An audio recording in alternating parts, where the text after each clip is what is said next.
800-99541. Again, 800-9941, and give us your answer. The proceeding is not a contest or sweepstakes and is a paid advertisement by Family Vacation Getaways and not sponsored by or affiliated with this station or program. It's time. You know what time it is? Time. Game for Tuscaloosa's longest running sports show. The biggest goal of our team, especially in the first half, we at Bama, we're trying to be the best. Always is to win a national championship. Something cool to look back on. We don't want to waste a failure. You're inside the game. John Mechie on the ground. Appreciate your interest in the game. On your home for Alabama sports. Alabama wins. Tide 100.9 and streaming on the Tide 100.9 app. Powered by Tuscaloosa Toyota. And now, here's your award-winning host, Ryan Fowler. Alabama's back on track. Alabama gets a win. You can talk about the Missouri Tigers. You can talk about an injuries on their offensive side of the football. You could also talk about the injuries on Alabama's defensive side of the football and the bumps and bruises. And Alabama's been able to navigate that. Regardless, you get a shutout in the world of college football with a 0. You got to be pretty pleased with Alabama back on track and a top 25 team. And the respect to the Missouri Tigers, understanding quarterback play, Brady Cook, and the situation there. They left them in the top 25. We'll dive into this. We'll do the good, the bad, and the ugly. The good, the bad, and the ugly. Nick Saban did that with his players, kind of a little bit of a tradition here. The good moments are sponsored by DanielMooreArt.com. DanielMooreArt.com. Celebrate that special Alabama fan in your life. And today, if you participate, we're going to be giving away a 2025 calendar featuring Nick Saban prints. So that would be a pretty awesome when you think back at the moments. DanielMooreArt.com. Remember the code word, the game, no space, the game. Significant discount when you look at any of the products. And when you check out, please tell them that you heard about it here on The Game with Ryan Fowler. We're always powered by Tuscaloosa Toyota, TuscaloosaToyota.com. 3325 Skyler Boulevard and online at TuscaloosaToyota.com. If you're looking for a Tundra, you're looking for a Tacoma, if you're looking for the great Camry Corolla with 2025 Camrys already arriving, and they're averaging over 50 miles per gallon. Let's dive into this. Okay, there's a reason to be excited about this Alabama football team. I like what's being called as a elimination game down in Baton Rouge. We'll spend some time looking ahead to LSU because it is a rival, and I like it where the bye week is here because you spend 2 weeks to prepare to go to Red Stick. If you're just now hearing about it, hey, Alabama will play an evening game, and Lane Kiffin's not happy with Baton Rouge always getting the evening games, and he spoke out earlier. We'll play that audio a little bit later as well. And then I've got something that's I got to get off my chest, man. It's been bothering me. It is something that, and I'm going to have a guest on today, 2:15, okay? 2:15, and I may hit my buddy with this. I don't know. Drew DeArmond's going to be with us at 2:15. Then we got Barrett Sallee at 3:30. And then 4 o'clock. I looked up at the call board. I wanted to see if Paul was here because it would be something I'd like to bounce off of him because I went on my good, bad, and ugly article. You can read it, the good, the bad, and the ugly article. And I went ugly, and I feel like I've done this a couple different times with the officiating. I just don't feel like that the games are cleanly officiated. There's something mechanically missing, a lot of confusion. Who knows? Maybe it's the guys, depending on the replay, the instant replay, to bail them out. Just not as much focus. I guess that safety net, that crutch. But when you look at the SEC officials, I don't think that it's up to standard. I've never thought that in the recent memory, but even more so this year. Just think that it's pretty sloppy. There's still some plays in that game and the way that it happened that if you asked me, if you said, Ryan, here is $1 million. Here it is, right here. $100 bills, crisp $100 bills. Can you explain what happened with the delay of game and the personal foul? No, I can't. I cannot. And if somebody can, I can't give you $1 million, but I'd love to hear an explanation. Maybe we'll try to find that out a little bit later. But it just a lot of confusion, and even saying the wrong things. But the good, the bad, and the ugly. I thought Alabama started out a little slow, but being able to navigate some bumps and bruises on the defensive side of the football, I think the good is the defensive side of the ball. We're watching a defense grow up, right? We are watching them grow up. But they're doing it with having to get in new faces, right? Keon Sapp's not able to go. They plug in Bray Hubbard, and look at him. Look at what he was able to do. Okay, gets an interception, but plays like a dog, okay? That's fun. That's fun to be able to look. And then the offense got going. The rushing attack got going. That was a balanced win, right? When you look at the yardage, when you think about, okay, the first quarter, 3 points. So if we'd have stopped right there, I'd have probably had a lot of criticism. I'd have probably had a lot of negative things to say. But then that second quarter, scored 10, went to the halftime break, 13-0 lead. Then you score 14 in the third, 7 in the fourth, and you beat them 34-0 on homecoming. Happy homecoming. It was a good homecoming. But that game accomplished a lot. I mean, it got Graham Nicholson. He kicked a big kick, the 47-yarder, the 39-yarder, getting him some confidence because who knows when that will be key. Could be in Baton Rouge in a couple of weeks. So getting those guys a little key spot, I like it. I just thought this Alabama team played with a different energy level. And maybe it's your back is against the wall. There is no more margin of error, right? You can't play sloppy. You've got to have the attention to detail. I also love the fire from Kalen DeBoer. I loved it. I'm sure you did as well. I've seen the video clips. He was energized. We were down in the fourth quarter on the sidelines as we do. Middle way through the fourth, you go down on the sidelines and we wait for kind of the press availability. It's easier to get to the media room from that perspective. And even in that last fourth down play where Alabama got the stop and preserved the shutout. High energy. And not that you haven't seen that, but it was a different level down there. Yeah, the unfortunate part of Cole Adams, Kalen DeBoer providing an injury report early today provided by Blue Spring Living Water. Blue Spring Living Water told us that at this point they're still gathering some information, but it did not look good from not able to put any weight on it. Looked like from a crutch standpoint, pretty heavy brace. And I was trying to see if it was a soft cast or a hard cast as he was walking by me. So that's one of the things that we'll dive into, Blue Spring Living Water. But we'll wait for Kalen DeBoer on the injury reports, and we'll see exactly these bumps and bruises. But this bye week, taking a couple of days off, trying to find a way to get refocused, but getting a little bit of rest, psychologically, physically, all of the above. Coaches get out, do a little bit of recruiting, but just kind of get ready. Get ready. Take that game and use that as a momentum game. Thought the offensive line played good. I thought the front seven played good. Get after the quarterback. I mean, there was just so many different things that you could talk about. The good. The bad, yeah, okay, penalties are still there. And then the ugly, I went with the officiating. I'm sorry. I mean, it's just I don't like feeling like that I go into a game and just not understanding the rules, right? I mean, if you look at basketball, you know the rules. You think you do. Sometimes there's bad officiating there too. But it just seems like the fundamental flow of the game is not where it needs to be. But hey, like I said, you look at this, and I wrote a little something on my good, bad, and ugly, and then I put up something yesterday on my Facebook account. You can go and read it and have a little bit of a tease of what we're going to dive into because just do a simple search for my name, Ryan Fowler. And I think I've got 35,000 that are now following me on the Facebook side of things. So roll tide. Appreciate that. Thank you. Appreciate getting involved with that. Also go to Tide 109's The Good, the Bad, and the Ugly. The Good, the Bad, and the Ugly. The Good, the Bad, and the Ugly. You can go and read about that. And took a couple things. And like I said, coming up in about 15 minutes, I'm going to address something that I have not seen addressed anywhere. Nowhere. I've not seen one thing about it. And I want to hit somebody with it, and I want a reaction. I don't see Paul up on the board. This would be a Paul call, okay? So, Paul, if you're out there, I'll save it for you, but because it's something that kind of bothered me a little bit. And I'm going to see if it bothers you, because I found out a little something. Can you give a little hint? No. No? No. Is it blaringly obvious? It is. If you pay attention. Mm-hmm. It is. It took a little bit of research, but I found it. It just bothered me a little bit. All right? Is it a statistic? No. An actual play that happened? Yes. Okay. We'll continue with more.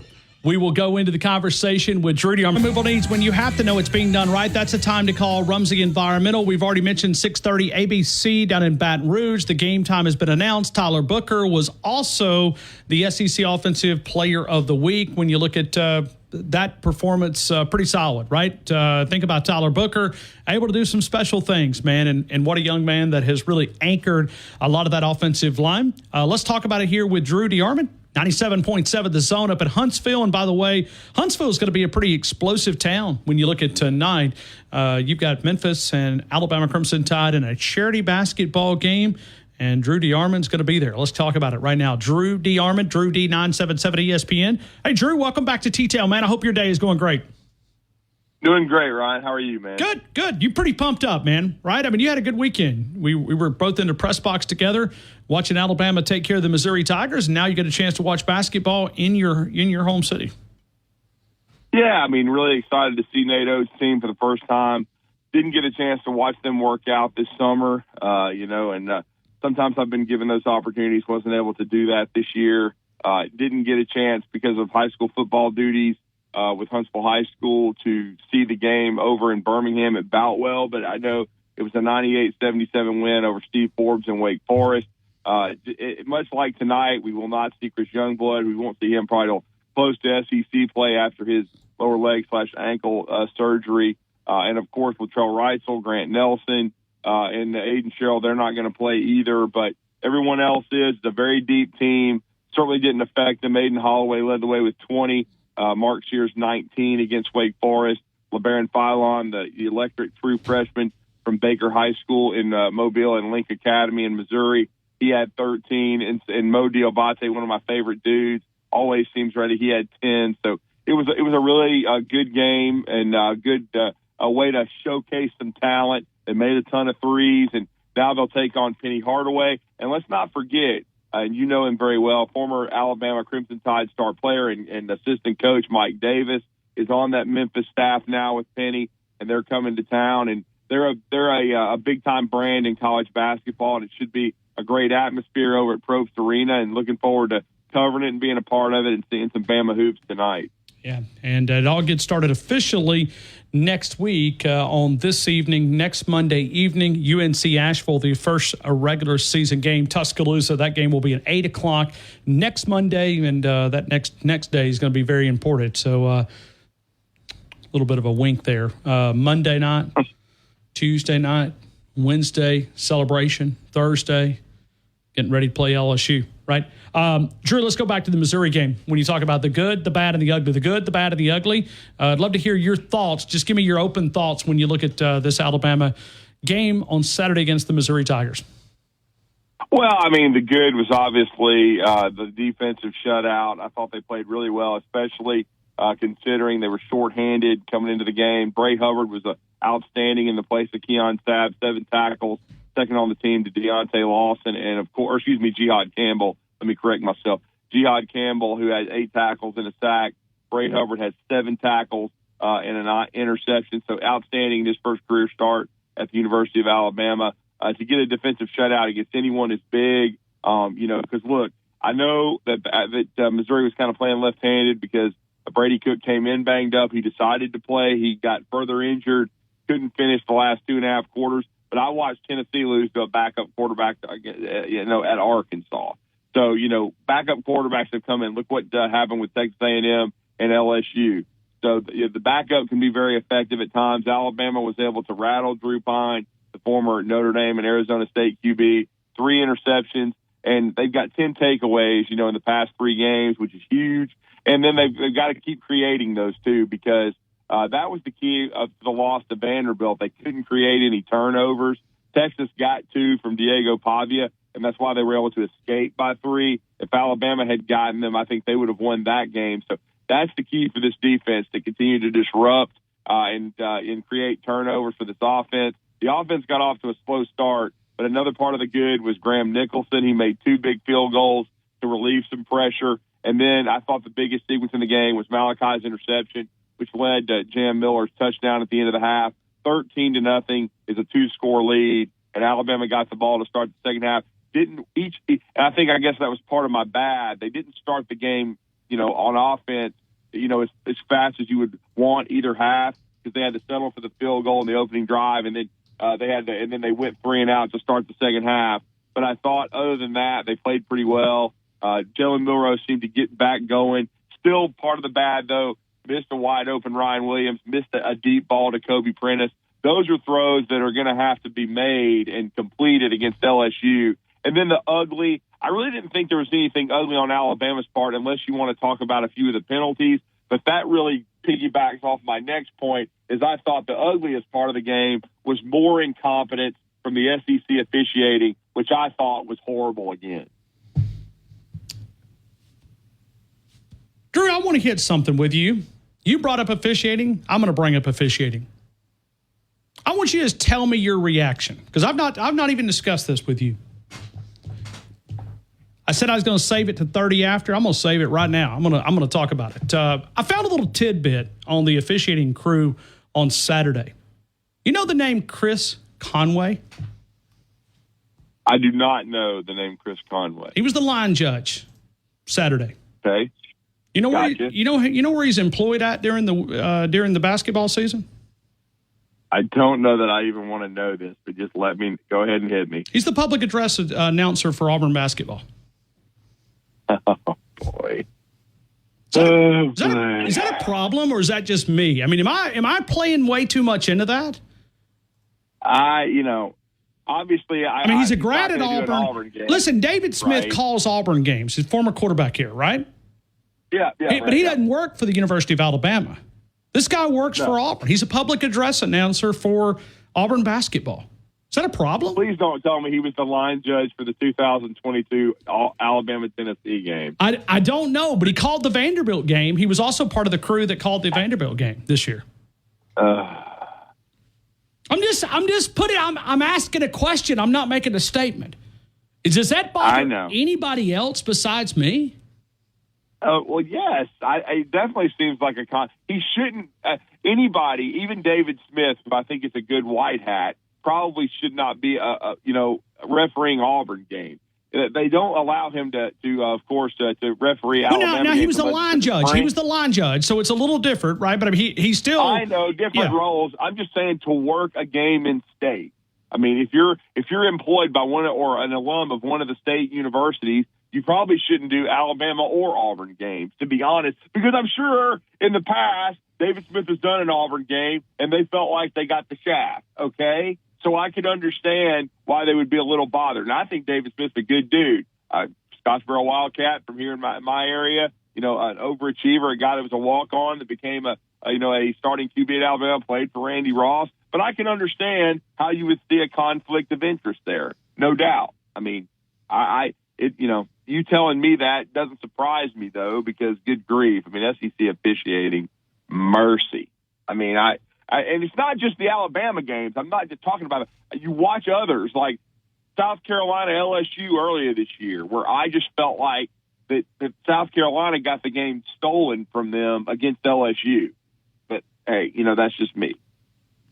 So anyway, I put it out on Twitter. I'm sure I'll get called to the SEC office. So if I'm missing tomorrow, Drew, can you sit in while I go to Sankey's office and get a butt chewing? But like I said, I found it. I'm like, no way.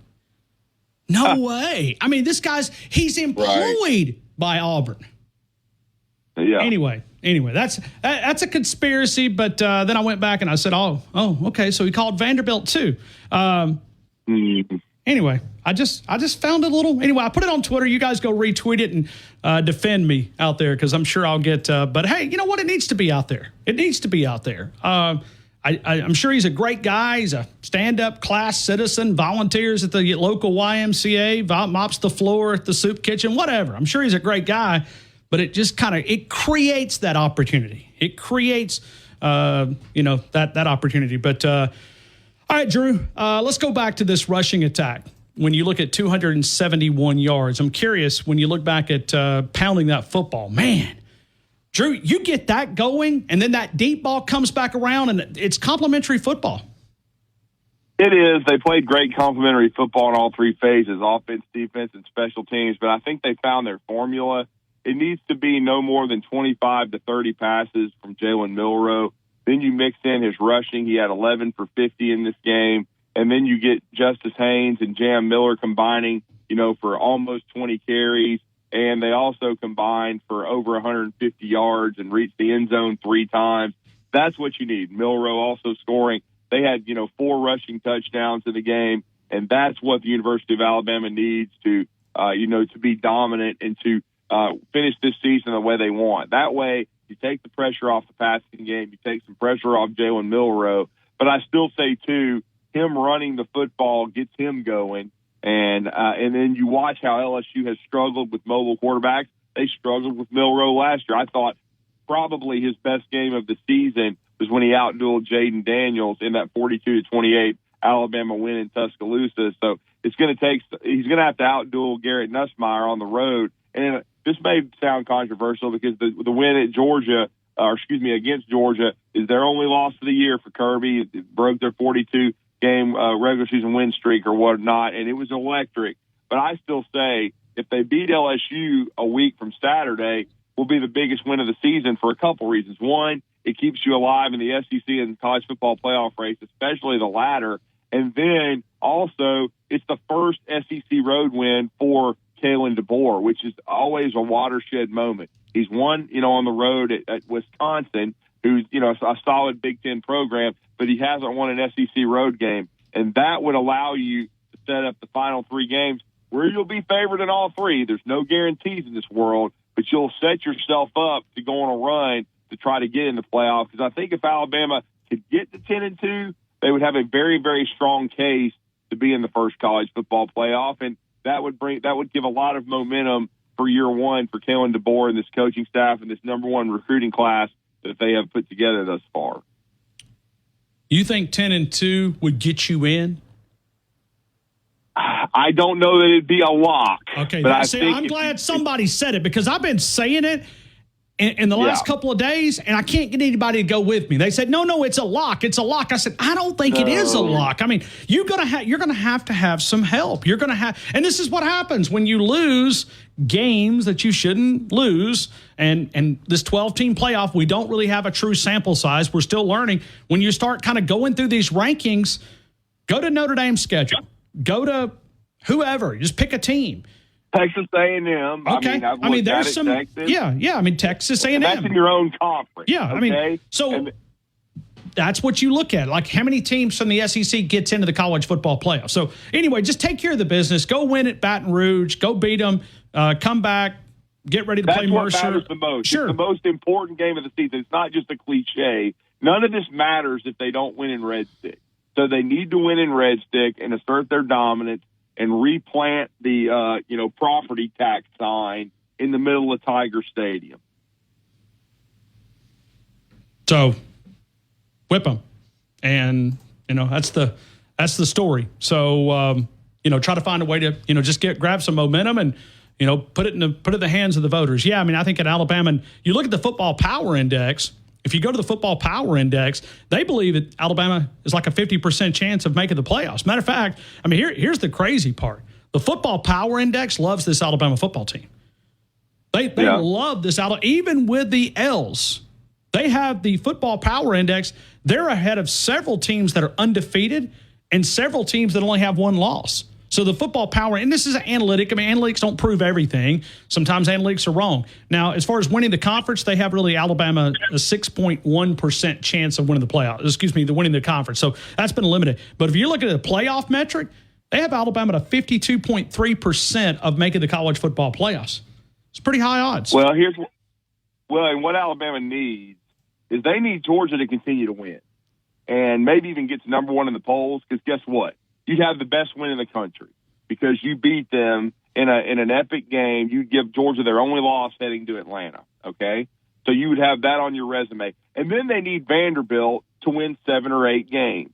If Vanderbilt wins 7 or 8 football games and ends up being a 7-5, 8-4 bowl team, then the loss doesn't look as bad. It certainly didn't look as bad on Saturday after they nearly beat the T-Sips known as the Longhorns, okay? So that's what you need. If you're Alabama, you need to continue to win, and you need your 2 losses to be quality losses. I mean, it would make my year if Vanderbilt could beat Auburn and Tennessee. Hey, help us out, bro. If you could knock the vomit out of the college football playoff after Georgia tans that ass, that would really be good for the University of Alabama. And then if you beat Auburn, they're very likely not going to go to a bowl game for the 4th straight year. Is anybody in Alabama that's a Crimson Tide fan going to be disappointed in that? Not at all. And so you would have 2 quality losses. Nobody likes to lose, but that's where we are. We talk in parlance like the NCAA tournament, quality losses, the basketball tournament, except now you have it for football. So Alabama needs to win, And this game in Red Stick, in a little less than 2 weeks now, is supremely important. And then you need the teams, like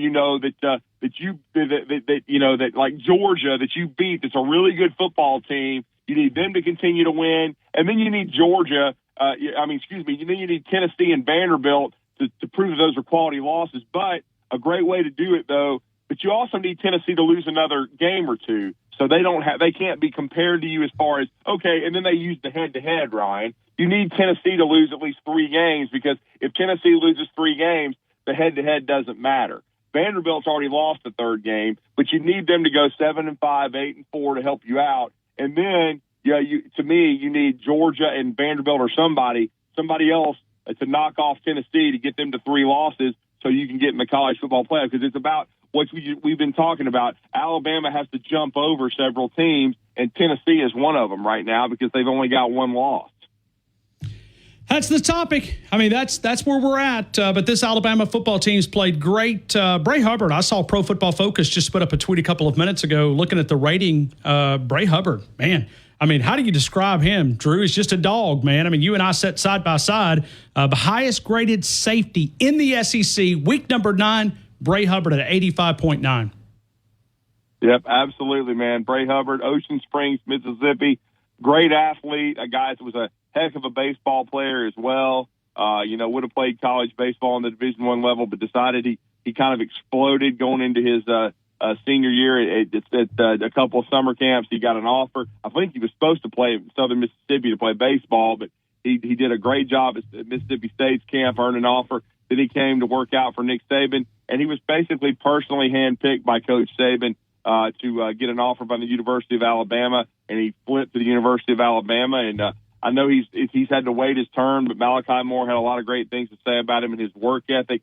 And then talking to Bray after the game, he praised Keon Sabb for helping bring him along. And Sabb, showed a lot of people. I think even though it was in a losing effort, him playing on a broken foot for 4 quarters said a lot to this football team. And hopefully that's going to be one of these watershed moments where Bray Hubbard takes the baton and plays well for the rest of the season and helps Alabama get a big win in Red Stick coming up in less than 2 weeks. Drew, I hope you have an awesome day. Enjoy the game. Alabama and Memphis, you guys are going to be on the call, 97.7 The Zone up at Huntsville. So if folks want to be dialed in, certainly a place to do it. How do they listen, Drew, to the game starting at 7 o'clock? Yeah, just 977ESPN.com.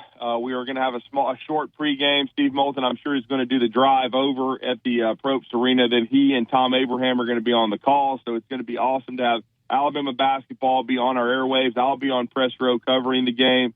I think Bailey Lowry will also be with us.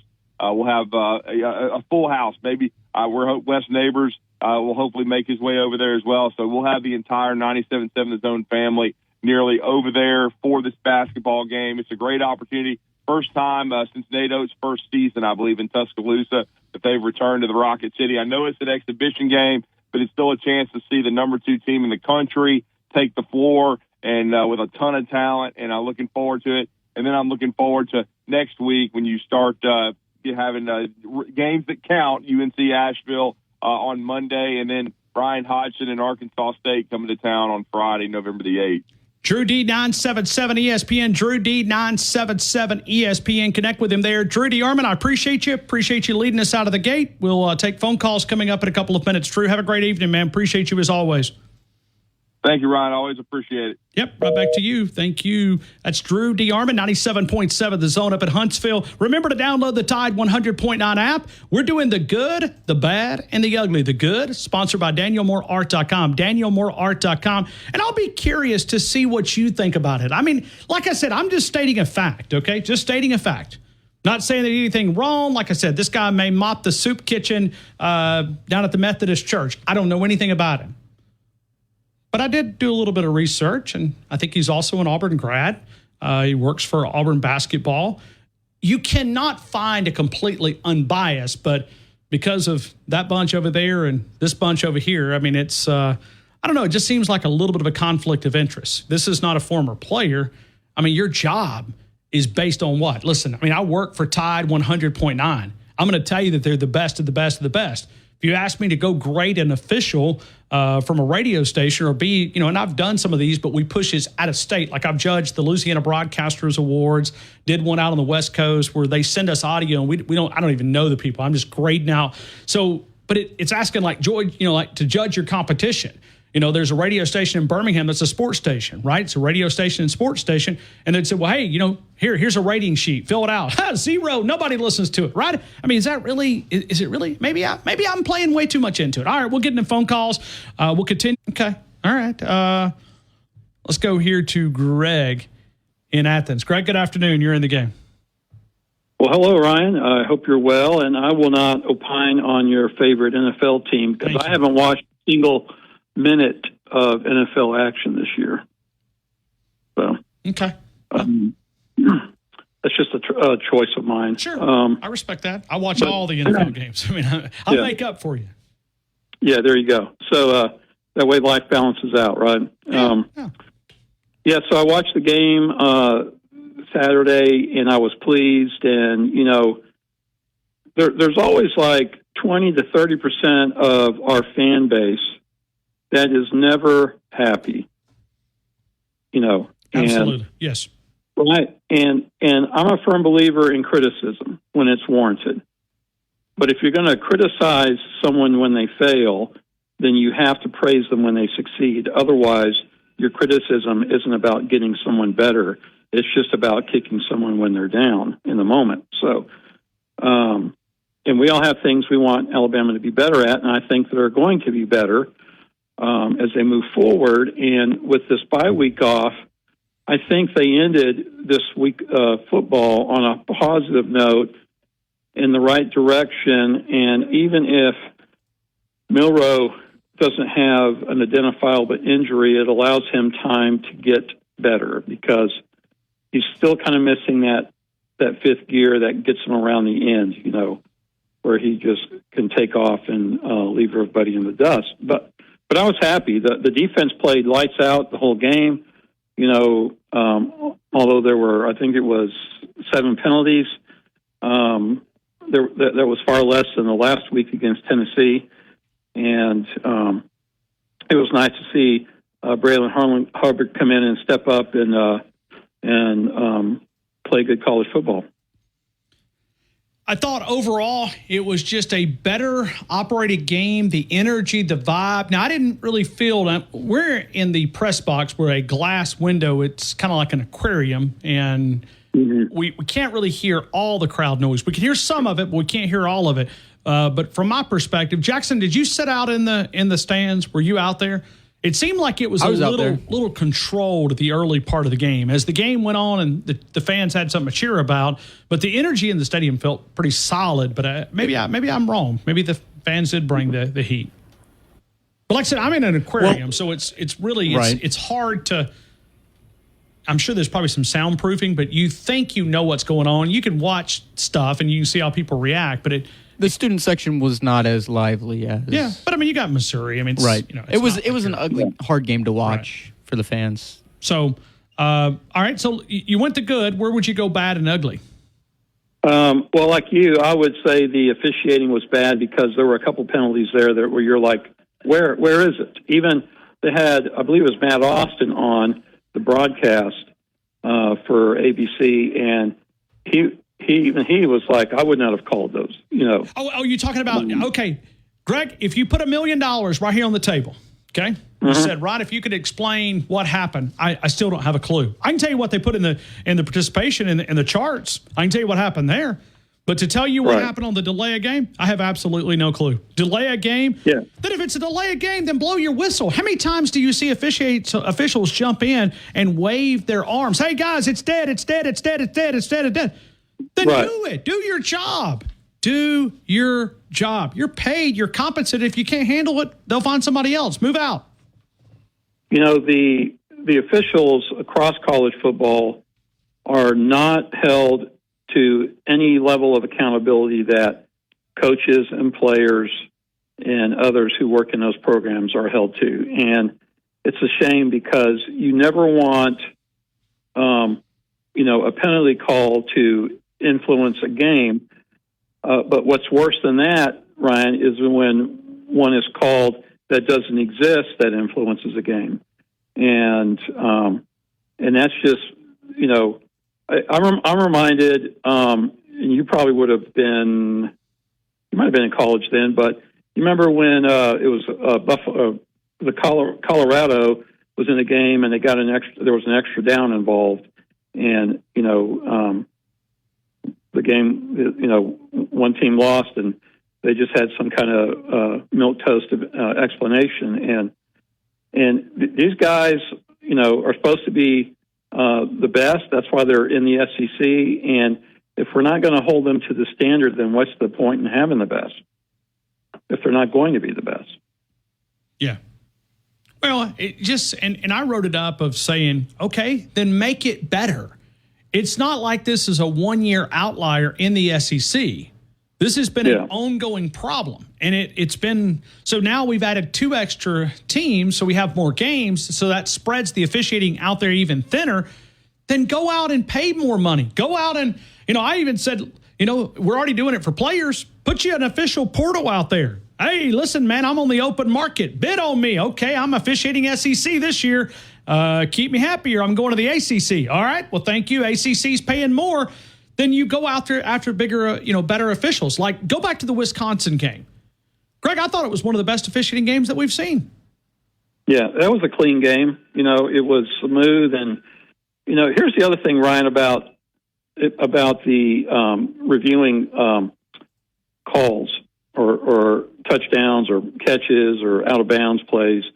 They should have 60 seconds. When they walk up to that monitor, there should be a digital timer superimposed on the screen at what they're looking at, out of the way. And they've got 60 seconds to look at a thing and make a call. And if you don't know after 60 seconds, then you stay with the original call that was made.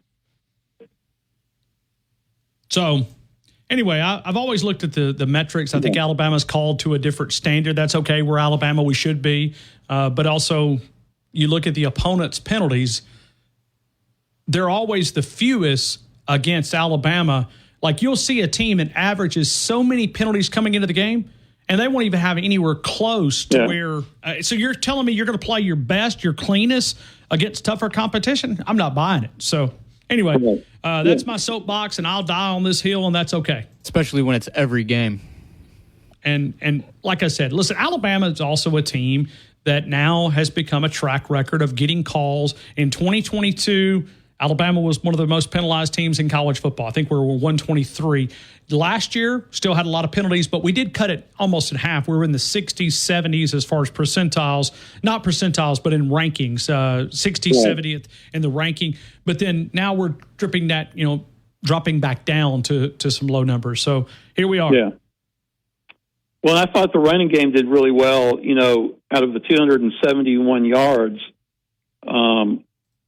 72 of it, I believe, was Kendrick Law and Jalen Milroe, and you know, 199 of that was between the 3 running backs, and it just seemed like they decided to run a little bit more, especially in the second half. And you know, when you commit more to the run, it just wears them out and the opposition, and so you find your seams and the gaps there with the blockers, and I believe Alabama had between 8 and 10 plays of 20 yards or more on offense in that game, and that's outstanding because you know that defense that Missouri had is the same defense they've had all year. And that's a solid defense. And I understand the injuries, but listen, everybody's got bumps and bruises. Yeah, it's the quarterback, and it grabs you a little bit different way.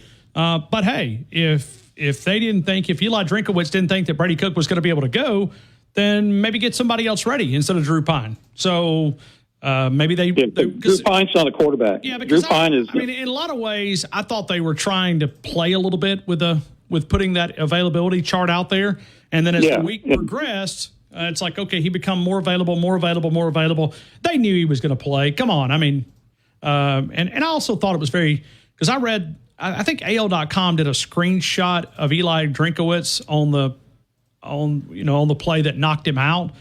And I guess he's doing, F-U to a player.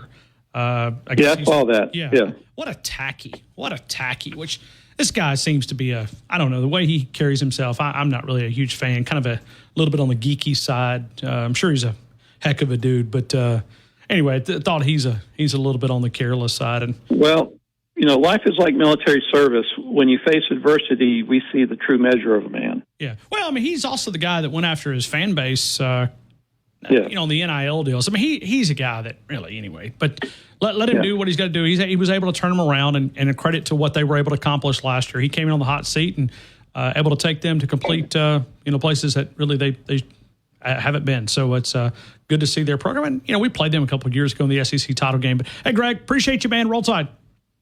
Yes, sir. Roll Tide. Have a great week. Right back to you. I do remind you about R&R Cigars, locally owned and operated. Reagan and Randy Starner, 2703 6th Street. Be a great place to watch Monday Night Football, the home theater seating. Go over and see R&R Cigars. All right, we're doing the good, the bad, and the ugly. The good is sponsored by DanielMooreArt.com. DanielMooreArt.com. The bad and the ugly is sponsored by my Dallas Cowboys, okay? I'm accepting that. J-Rob, where you at when I need you? J-Rob, where you at when I need you? J-Rob's my Cowboy guy, okay? Most people, you either like him or you hate him, and I get it. Most people hate him, and that's okay. It's okay. But the bad and the ugly is sponsored by my Dallas Cowboys. What's the biggest issue they need to fix? Coaching.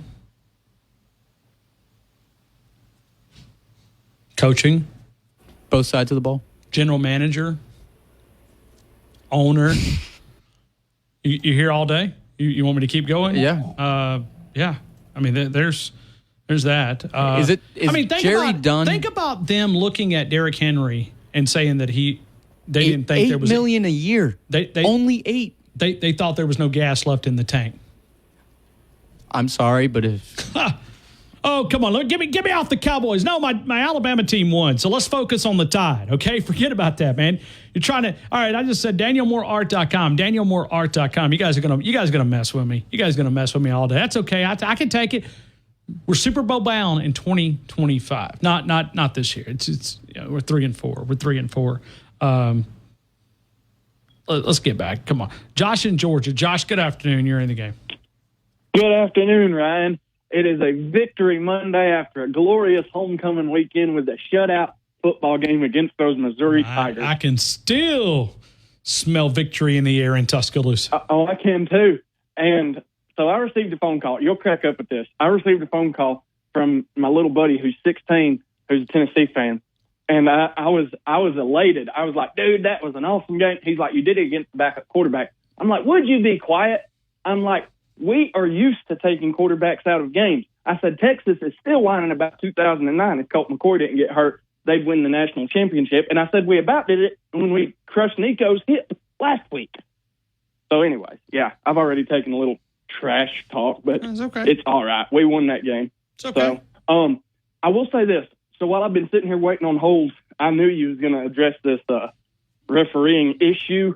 When you bring up the fact that this guy has an Auburn connection, something smells a little bit fishy. Here's what makes it different. Okay, I don't have a problem with him. So you got, everybody went to somewhere, so you can't. But he's employed by Auburn. Well, and see, that's the part that makes this a little bit tricky. Everybody, the counter is, well, David Smith played football at the University of Alabama. He can't call Alabama games.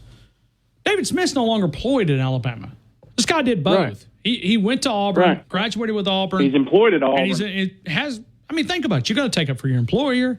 As much as we hate one another, and we do. I mean, this is one of the most bitter rivalries in the entire country. College or NFL. They hate us. We hate them. Right. And I've been sitting here on replay. It puts him in a bad spot, too. It does. It really does. What if he makes a call that helps Alabama win? How does he go back to the Boog Nation? How does he go back to how does he go back to Boogerland? But so I've been sitting here watching this one particular play on replay while I'm sitting here waiting on hold with the delay of game personal foul issue. And I'm sitting here, and at the moment it happened, there's no whistle until LT Overton has smacked Brady Cook. The ball comes out 23, has already picked up the ball, and he's back across the goal line. Then there's a whistle, and they're waving their arms like crazy. Okay, so there's a delay of game there. You can go back, watch the play clock. It's on zeros. But the fact that they failed to blow the whistle, I'm sitting there and I'm like, okay, you're going to let it play out. But to me, that is plainly a scoop and score by the defense. That is not a knock, that is not forcible contact to the head and neck area. To me, that is a perfect legal blindside hit from a defensive lineman perspective. I mean, you see it. You used to see it all the time. I mean, it's a perfect legal, because you go back and you look at the play, a series or two later, whenever Jalen's sitting there inside the 5-yard line holding the ball, Johnny Walker come up by his blind side, and he could have fumbled that football out had he punched it right.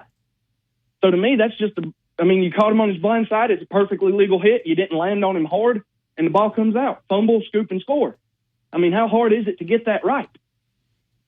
So I'm about ready to do what you did, or your buddy Sam did. We'll say it that way. I'm about ready to do what Sam did, and I'm going to call this officiating hotline and leave them a voicemail and voice my opinion and my mind. Because if they want to say the SEC phrase, it just means more. You still have the number for the SEC officials? See if, hold on, maybe Jackson can help. And you want to do it on the air? I mean, we can do it on the air. I don't care. I'll do it whenever, because, I mean, and I'll repeat it word for word here. They want to say the SEC phrases, it just means more. And sure, we love playing quality SEC games. SEC games run like no other. SEC games is the NFL of college football. But we're tired. We're sick and tired of this. It just means more. So, flag. I mean, we've got the number. If you want to do it on the air, we can. Let's do it. I mean, okay, here we go. Here we go. Now, listen, I won't say a word. So, like, when it goes in, you're going to have to leave the voicemail, okay? Because we are. I got it. Yeah, because and now make sure you use *67, Jackson, if it's okay. All right. So Josh, you just take care. You take it from here, even though they can't really track our numbers. So here we go. This is.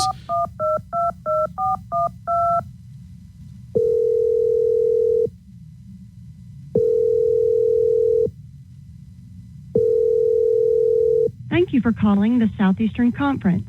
If you know your party's extension, you may enter it at any time. For the ticket office, press 1. For officiating, press 2. Your call has been forwarded to the voicemail for officiating.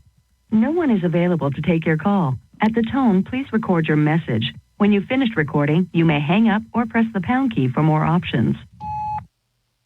Hello, this is Dan from Georgia, and I'm calling to complain about the SEC officiating I have observed over the last couple of years in SEC conference play.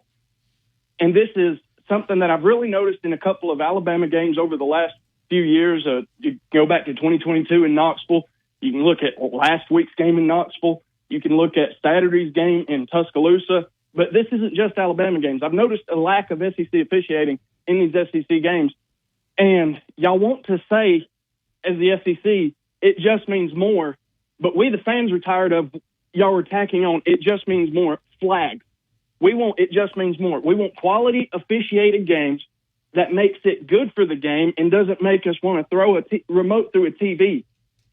We hold you, the SEC, responsible, Commissioner Sankey and the SEC leadership responsible for, if y'all want to say it just means more and y'all want to give us good collegiate sports, we, the people, demand plainly officiated games. Thank you and have a nice day. You good? Okay. Yeah, So I was making sure he got it cleared. Got it cleared off. Okay. All right. Yeah. I mean, but going back to the official, Chris Conway. Like I said, Chris may have called the best game. He may have graded out as the best official in the entire group. He was not the main. He was not the referee. He was not the umpire. He was the line judge. The line judge. He was the line judge. Yeah. Which has a very important role, and I'm sure he's great at his job. I just think it sets up for him. I use the example of me grading another radio station, and just so happens to be my competition. Let's just say that I'm asked to grade or turning a rating sheet. If we get a rating sheet, by the way, if you get one of those rating sheets, we'd appreciate it. If you write Tide 100.9, 2-6, thank you. If you get one of those, always, I'm willing to give you a Domino's. That'd be, I'm just teasing. But I mean, that'd be like me sending a rating sheet and saying, well, hey, grade this station. I'm not eligible. I'm not eligible. It's conflict of interest. But Right. Anyway, let's not take away from the win. It was a win. It was a beautiful win. It was a win. homecoming. It was a great win. It was a shutout. I was proud, even though that the Missouri offense somehow drove down on our secondary defense. Kane Womack and Coach DeBoer decides to put in the first stringers and preserve that shutout, and they shut them down and drove them back like 3 yards. And I loved watching them. As soon as they did it, they flashed to Kane Womack, who was about 2.5, 3 yards off of the sideline. He was on the field, and he was just elated with excitement. And then Coach DeBoer with that fire. That was great to see that. I seen the video, and you may have seen it. Man, from that Coach was Hodge. awesome. That was awesome. I mean, no, I see it. I mean, I saw it on the sidelines. I saw it in person. I mean, it was, yes, Coach, that's what we're looking for. There you go. Yes. Did you see there was a moment, it doesn't say what moment it was, but there's a moment Coach Hodge posted on Instagram. You may or may not have seen it if you haven't. I need to shoot it awesome clip. And you're talking about Aaron or Eron. Is it Eron Hodges? Eron Hodges. Coach Hodge has put up a video of he's sitting there with the iPad with Ryan Williams and K-Law, and then you catch Jalen out the corner of the shot, and Coach DeBoer's sitting right there. Good job on third down. Good job on third down. Uh-huh. Throwing that block on the end. Yeah.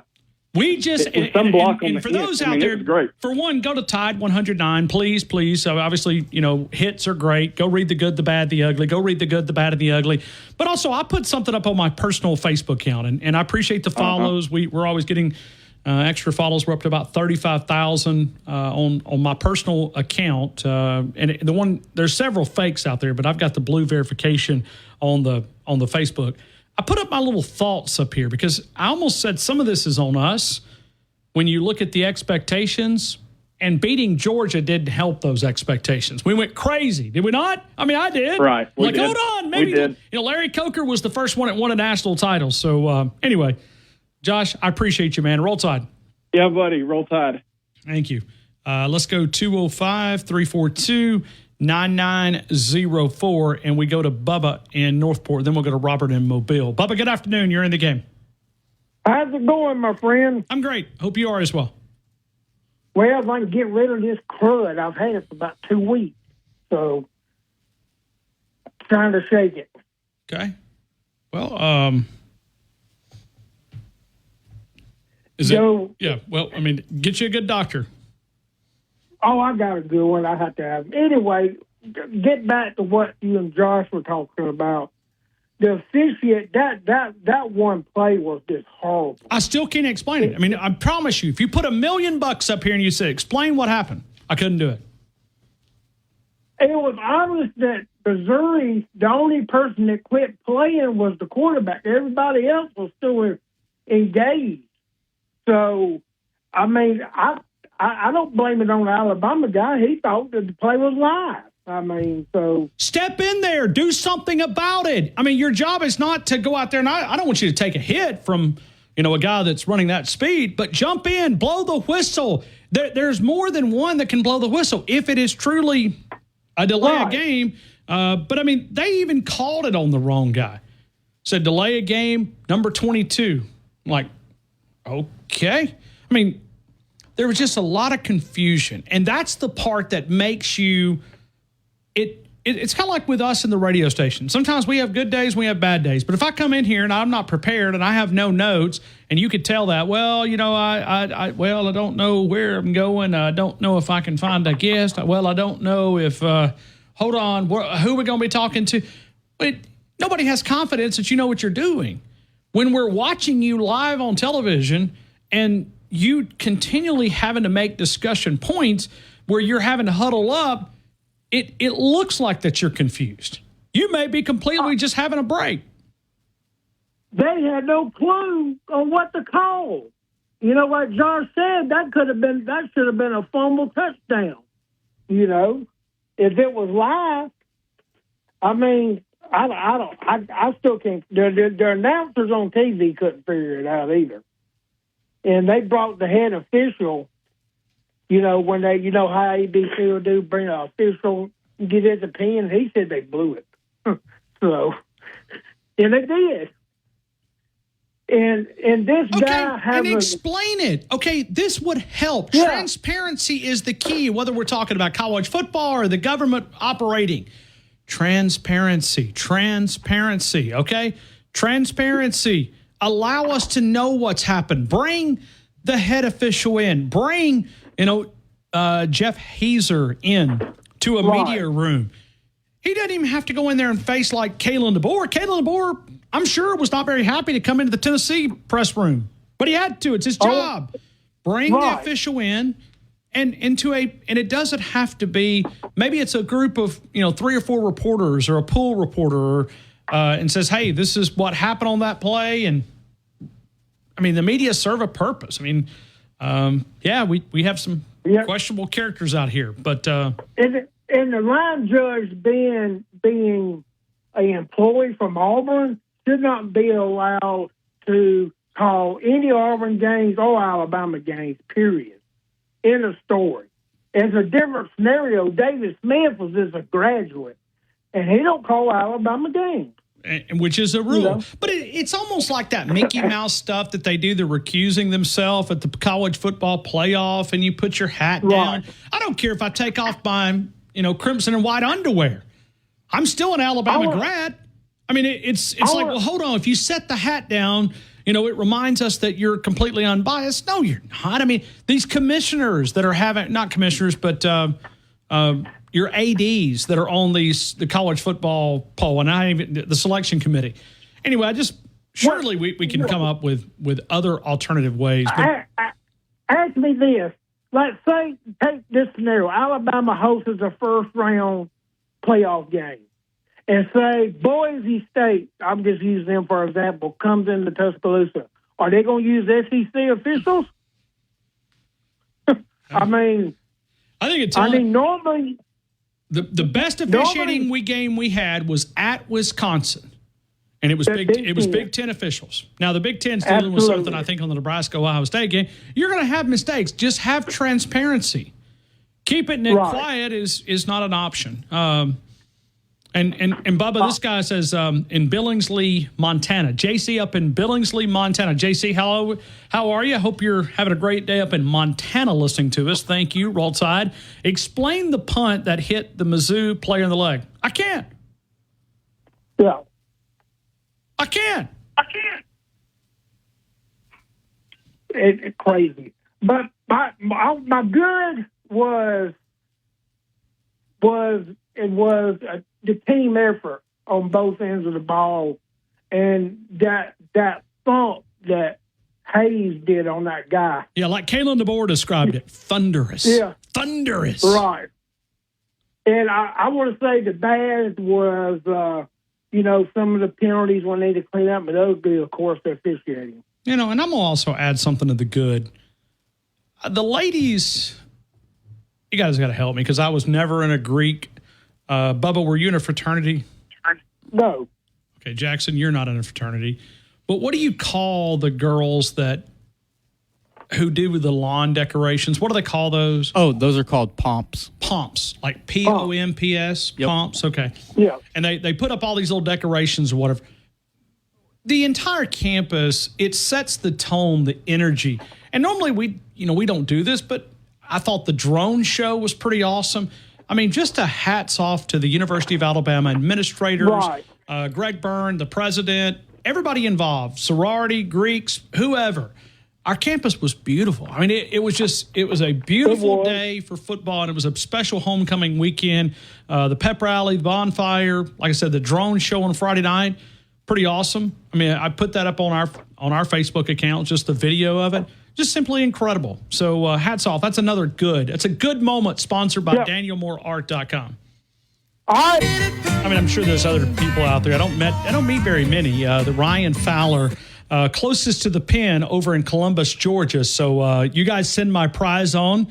Closest to the pin on the 16th hole. Now, Jackson, I'm not a golfer, okay? I had to make a decision many years ago.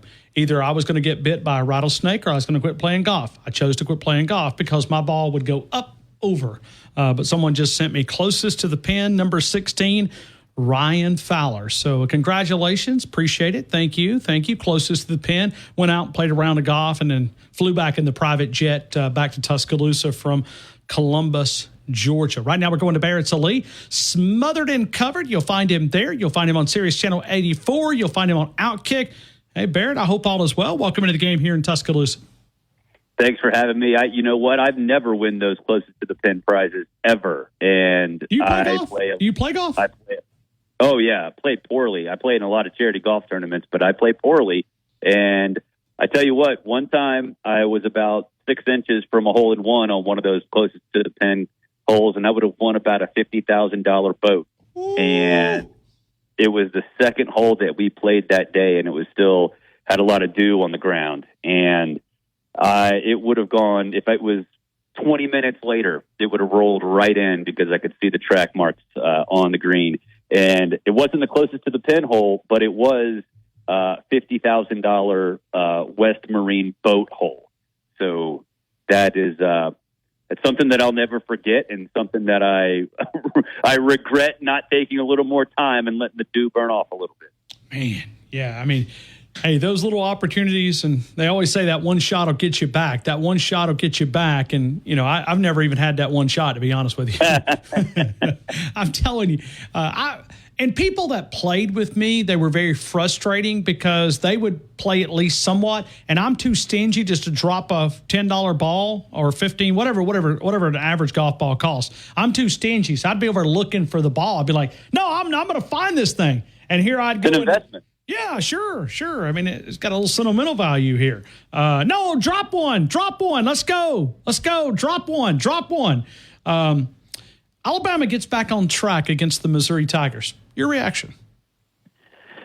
Something that Alabama fans should be very pumped about. There's this notion that, it's little old Missouri and Brady Cook got hurt. Noel wasn't there. And I'm like, have y'all watched Bama play this year? They've played down to all of their competition, with the exception of Wisconsin in the first half against Georgia. It's been sloppy basically everywhere else. So to go out there and suffocate any opponent, doesn't matter who it is, but especially an SEC opponent, is huge. I mean, it's enormous for that program, enormous for that team. It gives them confirmation and faith that they, are capable of doing something like that and being the Alabama team of old. So it's enormous. It was, I wouldn't say a perfect game, but it was as close to one as Alabama can have. And so, I think there's a lot to be excited about. I think it was needed.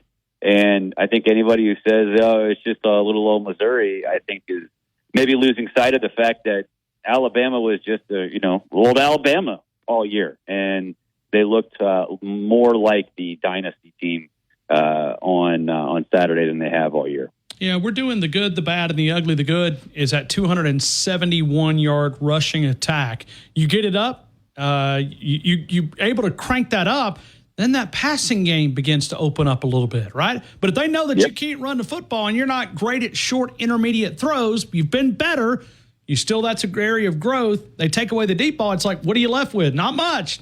Yeah, right. So do you feel like the LSU game is a playoff eliminator game?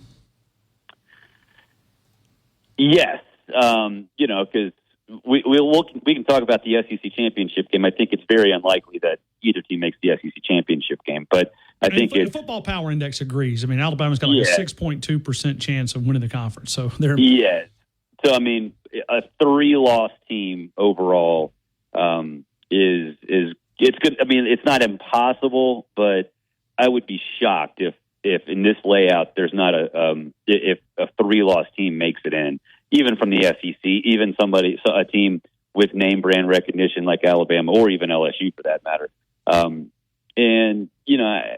The losses that Alabama has, Tennessee is acceptable.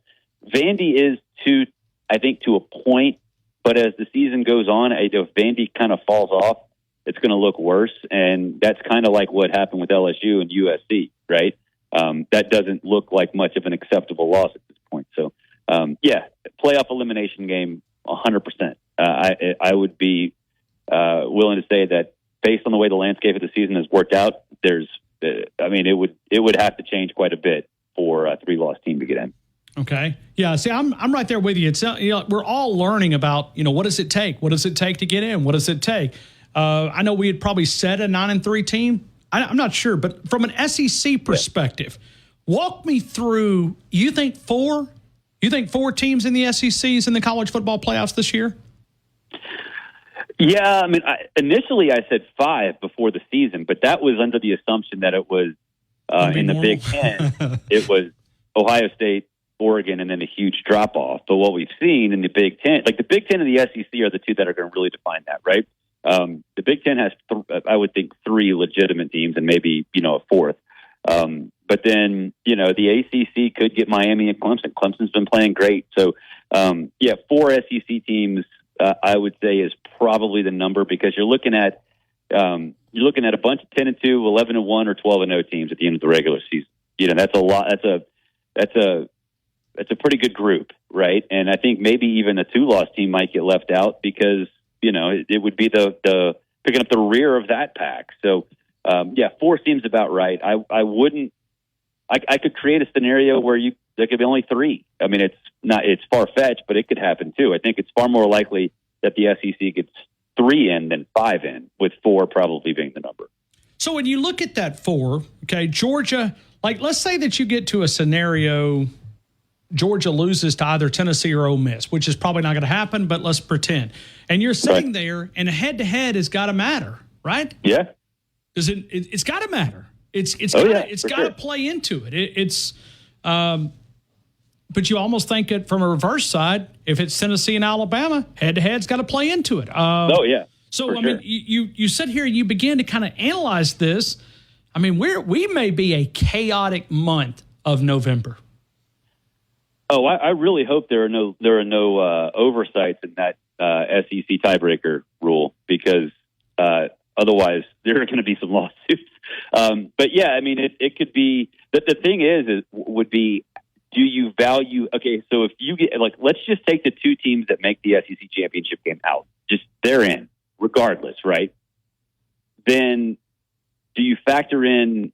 I imagine you'd factor in wins over those teams more than tiebreakers among the others, because a lot of those would cancel each other out, right? It's going to be a mess. I mean, right now though, I'd be shocked if Texas A&M doesn't get into the playoff and doesn't get to the SEC. I think Texas A&M is going to get to the SEC championship game regardless. And the reason I say that is, yes, the games against South Carolina and Auburn look a little tougher now, but they're at least 1 game up on everybody in a lot of cases too. And they only have 3 games left, and there's going to be a lot of other crap that happens between now and then outside of what A&M does that could definitely play in its favor even more. So I'd say at this point A&M is a lock for Atlanta, and then behind A&M it's going to be real chaotic. The minute you say a lock, they'll lose to South Carolina on the road. I mean, think about it. True, but even still, is that a killer? No, absolutely not. All right. So, and when you look at it, you look at Oregon from the Big Ten. They seem like right now they would be a lock for the playoffs. Don't know their schedule. I haven't looked at that. I just automatically assume number 1 team. Yeah, I mean, they've got Michigan on the road, Maryland at home, Wisconsin on the road, and Washington. Yeah, I mean, and then whoever in the title game. Right. So they're there. Georgia seems like an easier path, and I think the Football Power Index agrees. Then Penn State, Ohio State, they play this weekend. Then you also got to find a way, if you're an Alabama guy, you got to get Indiana out of the way. And they got to go to Columbus, so that'll be an L. But will it be enough of an L? I mean, that's where it's going to make people mad, is these 2-loss teams going to jump over these 1-loss teams. And then you have BYU and then a K-State team with 1 loss, right? And then you've got Clemson and Miami both playing really well. Oh yeah, there's also SMU and Pitt. Right? All right, and then Notre Dame, help me with a playoff metric. Where do they need to finish to get a guaranteed spot? Because they don't have a conference team. I'd say 10-2 they're in because they got a quality win last weekend, and they have a win over Texas A&M, which is looking better and better and better. And they're good, man. I saw them last weekend. But they also have that bad L. I mean, they lost to Northern Illinois. Well, that's not helping, but that probably gets canceled out by the win over Navy. and then they've got the win over Texas A&M that they can hang their hat on. I said that's the best boring team I've ever seen. They just go about their business, man. They're not attractive. They're not sexy. They just go about and do it. It's not a big deal. But 10-2, I'd say they're in regardless. Yeah, you got Florida State for them. They got a bye week, then Florida State, Virginia, Army, and then USC on the road. Yeah, Army is going to help, because they're probably going to be ranked. And then it would be helpful for them if USC stopped screwing around. But that's easier said than done. Hey, Barrett, I want to bounce something off of you. I put something on Twitter. It's caused a little bit of a reaction. And we know this rivalry between Auburn and Alabama. Found out that Chris Conway is an Auburn grad. He also works as Auburn as the public address announcer for basketball. Mm-hmm. He officiated the Alabama-Missouri game on Saturday. Your thoughts? I thought there was a rule against that, where you can't ref your school or its primary rival. See, I was thinking that there was something, but listen, David Smith is an Alabama quarterback, and he's called Auburn games.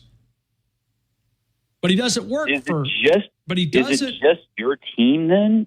I'm almost positive there was a rule where you couldn't do your rival as well.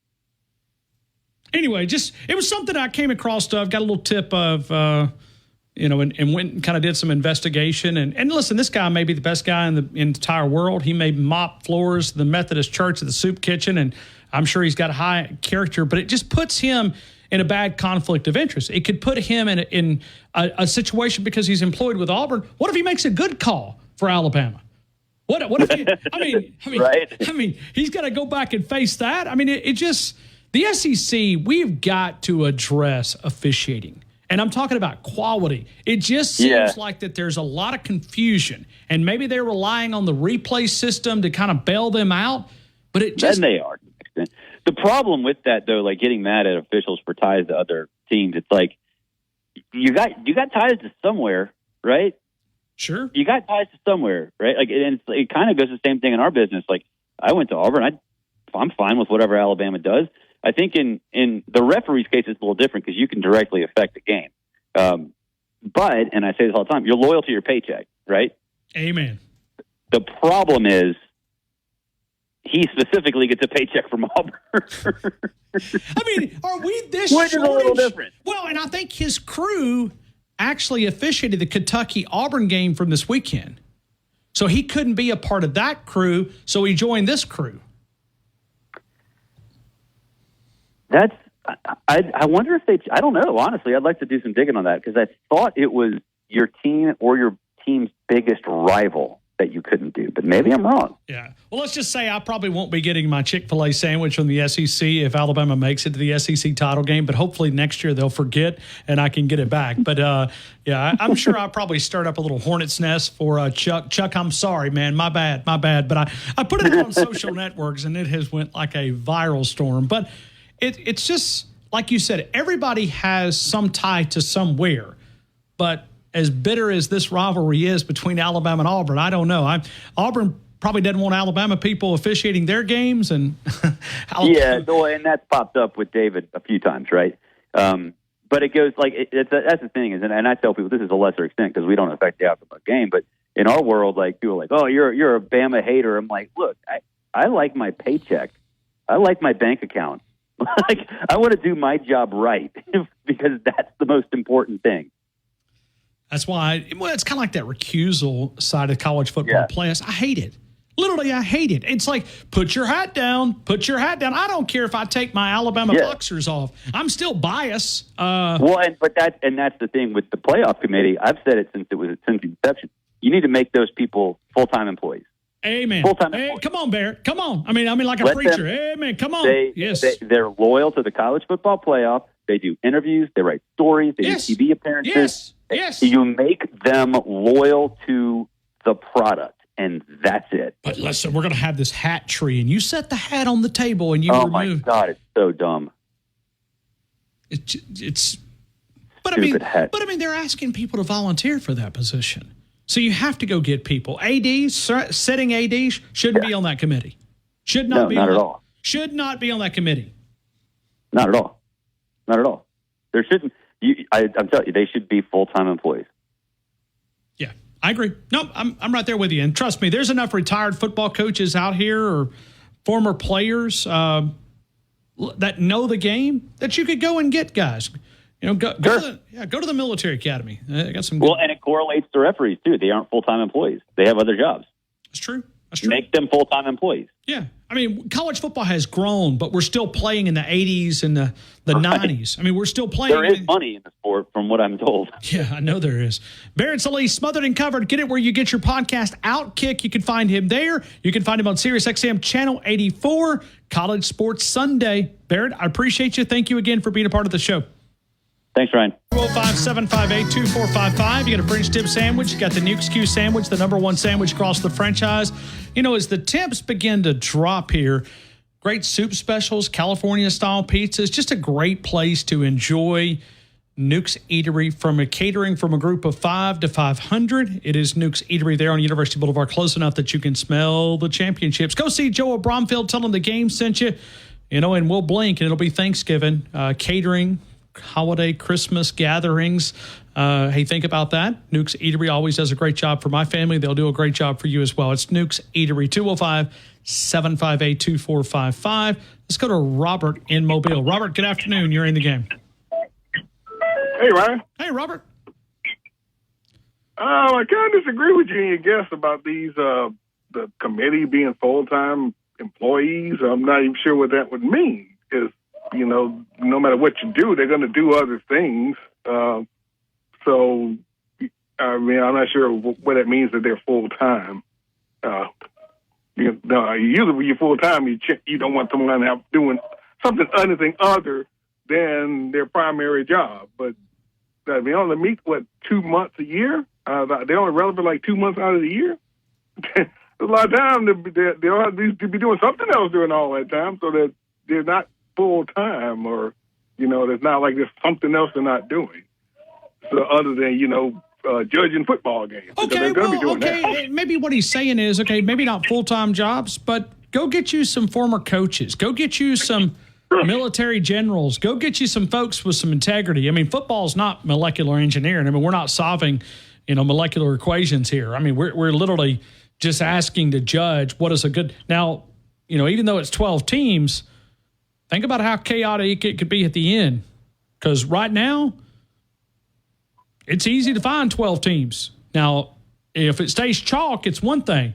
But if it goes chaos, this team starts beating this team, and this team starts... just paint a scenario like Georgia. I mean, if it's A&M Georgia at the end... Sure. Or Georgia loses that game? Oh, right. So then now, who knows? Georgia may lose to Ole Miss. They could lose to Tennessee. Tennessee could be... I mean, there's a lot of different scenarios in the final month. It's going to create a crazy environment. Well, what you want, again, is honest brokers.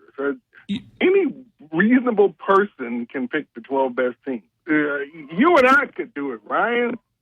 I've never played snap football in my life, and you and I get together in a committee. We're honest. And we're honest brokers, we can pick the best 12 teams. The problem has always come when people are not honest. I mean, look at you kids got some crooked judges out there, being a judge all their life. Look at ones that judge Trump. But if they're not honest brokers, they'll be garbage. Their judgment will be garbage because they're not basing it on honesty. They're basing it on some other feeling. They're feeling. That's all we want, people being honest brokers. Now, there's going to be some, you based on, okay, this team may not be as good as that team, but you lost too many games, Alabama. I'm sorry. You'll beat BYU's brakes off, but you shouldn't have lost 3 games. That's going to happen. And it's not unfair because Alabama's better than BYU, but, next time don't drop that game again to Vanderbilt. So that's going to happen. That doesn't mean it's unfair, and that doesn't mean you're not an honest broker because, I know you're really better, but the games have to matter. And in this case, games do. This game matters. So you're going to have some of that. Real quick before I go, the team did play better. The defense is definitely taking a step up, and they have picked quite sure about the offense yet. Although we did have one good step forward. The running game was just off the chart. 271 yards. Justice Haynes, I have watched, and I put a clip up. I did a slow motion clip, then I did the full speed clip, and then I did Justice Haynes talking about the particular play. And he was asked the question, Chase Goodbread asked him the question from the T News. He asked him, said, would you rather make people miss or run over somebody? He said, it's no, run over people. I love running over people. And he did, man. Woo! Thunderous, as Kalen DeBoer called it. And I guess that should have been our identity coming in. Unfortunately, we didn't hit that identity coming in. You know, we shouldn't have any more games where Milroe passes for 45 times. I mean, that's, yeah, if that happens again, then our chance of success drops tremendously. And like you said, unless he becomes, more proficient in intermediate passing, which, he really needs to for his sake, because that's going to get you in the NFL. And it was nice to see him take off and run more, and when the situation called for it. That helps a lot, too. If he masters that. Well, just getting him out of this little bit of a funk that he's been in. Yeah. It's a little bit of a drought. It's almost like a baseball player, hitter. They say when you're in your zone, that thing looks like a beach ball. Now, listen, I played baseball, but not to the level of, where I was, had to worry about hits. I mean, I was just lucky to get on base. I was more, but they say it's like a beach ball coming there.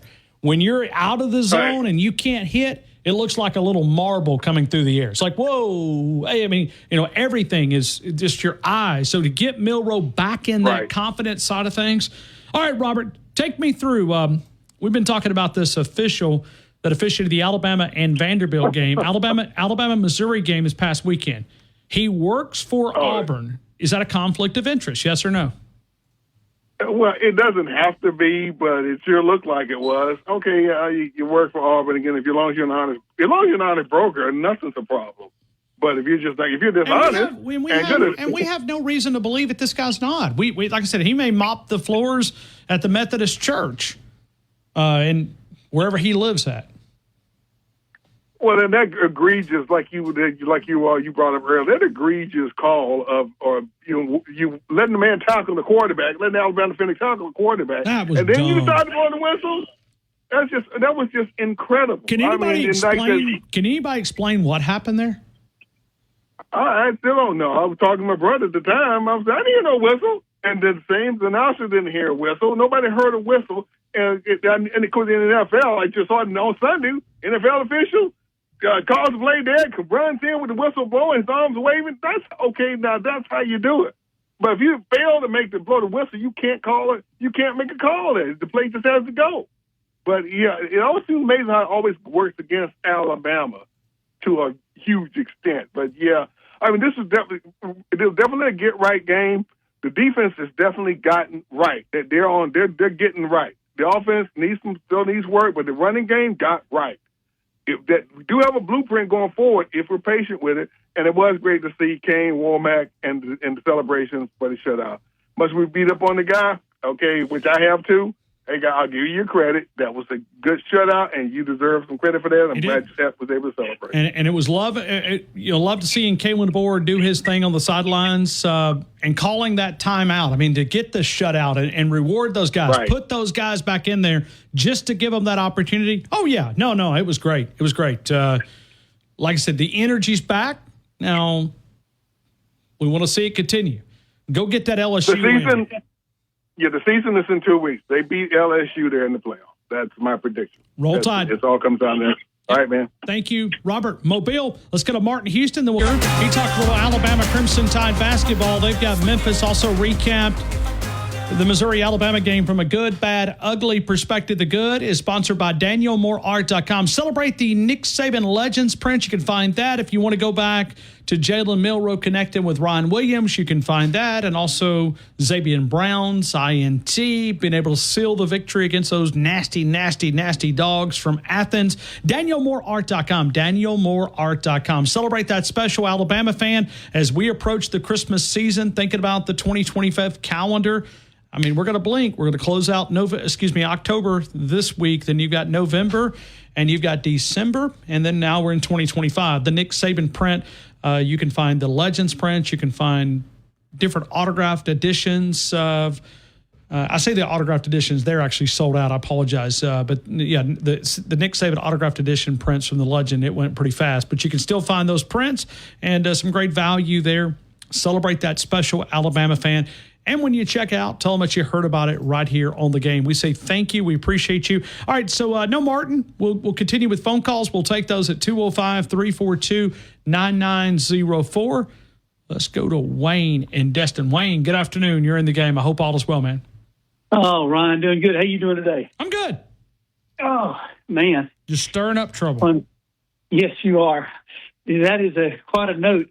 And when you were sitting there talking about all the refs, how about Preston Gofford would argue that he got cheated out of a touchdown at Penn State.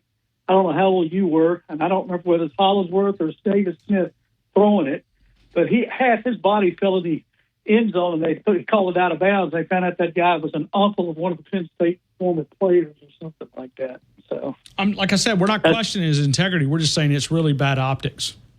Yeah. I want a couple questions real quick. Of course, I texted you about that. Still, everybody keeps talking about the whistle we didn't hear. But, when that ball hit that boy's leg on that punt, we were way ahead, so it didn't matter. But my son jumped straight up, almost hit the ceiling. He said, Daddy, it hit his foot. We played it back. I sent it to you. You clearly see it hit his foot. And even the two guys in the booth said, did that hit his leg? They never said a word about it. And that, to me, is terrible is the whistle part. I mean, we should have had that ball. The reason that, number one, hit that guy is he's trying to keep him from getting to the ball. That's completely missed. We got a personal foul, which it should have been our ball to begin with. That's just one thing. I don't know. You haven't really thought much about it. I mean, if you go back and really watch that. No, I did. Okay. That would be the example of having a pool reporter, just like the Pac-12 did, bringing an official in, explaining the calls. We're not saying that you did anything wrong. Give us an explanation. I would love to know more about the delay of game. Yeah. The delay of game, personal foul that you called in the first half. Please help me. I mean, we just want to know. We are college football fanatics. Explain it. And that's not just Alabama. You could go anywhere. Any college football fan. Explain what did you see here? Why did you make this call? Okay? Yeah. You thought that was this call. What was it that your guy saw here? Yeah. Well, let me ask you this. I'm giving a lot of thought. You watch a lot of NFL. I watch some NFL. I'm watching if the Bama players are playing. But, they have all the refs in the NFL have a guy that's in the box, and you could have it in a general place as far as the SEC. They quickly go to the guy up top, and he tells them whether it's a foul or not. He's able to direct without the guy running across the field and stand there for 20 minutes. He's got better angles if he's got all the cameras and if you have to pay somebody, like you said, to have integrity, you could have a main office in Birmingham that did all the officials in all the games. And I just think when you have go back to the ball hitting that guy in the foot, I guess that wouldn't work because they got to throw the flag. But even if they're throwing flags, at least they can say, and you've seen in NFL where the guys will throw a flag and they come together and the guy up in the booth says it wasn't a foul, and they go, we waved it off. It's not a foul. I mean, they're very efficient and really quick at getting those things done, and most of the time getting them done right. Do you ever watch the XFL? No. Okay. No, I know. Listen, it's not the best of football, but what do they call it? Because they combine the two leagues, the spring football league that's professional. They do as good of a job of explaining the officiating, letting you understand to work its way through. And like they'll take you in the box of the officiating. If anybody's ever watched it, it is it's simple, but it's transparency. They're walking you through the instant replay. This is what we're seeing. Yeah. This is why we called what we're doing. We're reversing the call. We have, evidence to support why. And they're walking you through it. I think it's one of the best things about the league. Yeah, I mean, it gives opportunities. I'm all for that. But it's UFL. So it's UFL. They drop the X, they drop the USFL, and they merge together. And so UFL. But you watch it and you're going, man, this is fun. I mean, the officiating is fun because we don't even like targeting. Can I explain targeting? I think I know what it is. You mean on that particular day? It changes every week. You never know. So it does. Well, so all right, let's get back to the game. The good, the bad, and the ugly. Your good was. My good was the offensive line, and the tight ends haven't been given much credit. The tight end blocking and the catching. C.J. Dupree's ball down on the 10-yard line when he really stretched to get that ball. They're playing out lights out. I've heard somebody else earlier today talk about that, but I thought the offensive line run blocking was exceptional.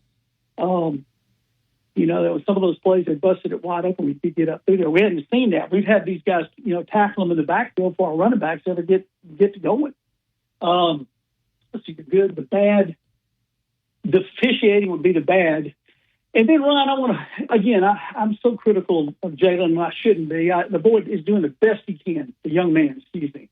But did you see the play when the cameraman shows him throwing an out route and Bernard is between the out route on the sideline and it's in his view and he's nobody around him and he's waving his hand for a first down and he overthrows him and throws it out of bounds to I think it was Ryan Williams on the outside. I mean, he fixates on people and he misses the open receivers that are just getting a first down. Right. Let me say something. Jordan Rodgers called the game. Jordan Rodgers knows how to call a game, knows how to play the position. Did anybody catch the comment? I went back. I had a friend of mine that alerted me to it in the third quarter with about 4 minutes to go. Started about 5 minutes to go in the fourth quarter. You can find it on YouTube. You can find it on a lot of different places if you archived it. Go back and watch the final 5 minutes to go in the fourth quarter. Start 5 or 6 minutes left because they start a conversation. And they're talking about the wide receivers being in some of the wrong spots.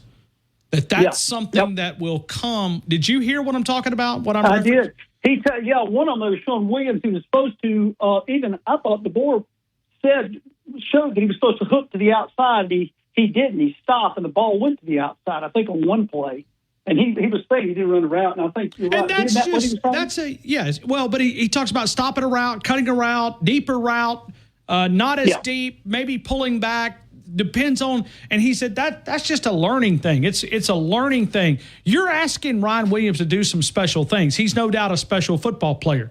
And I don't think it's just him, but it did kind of highlight maybe one of the areas that we're putting it all on Jalen Milroe. No, you're right. You're right. I agree.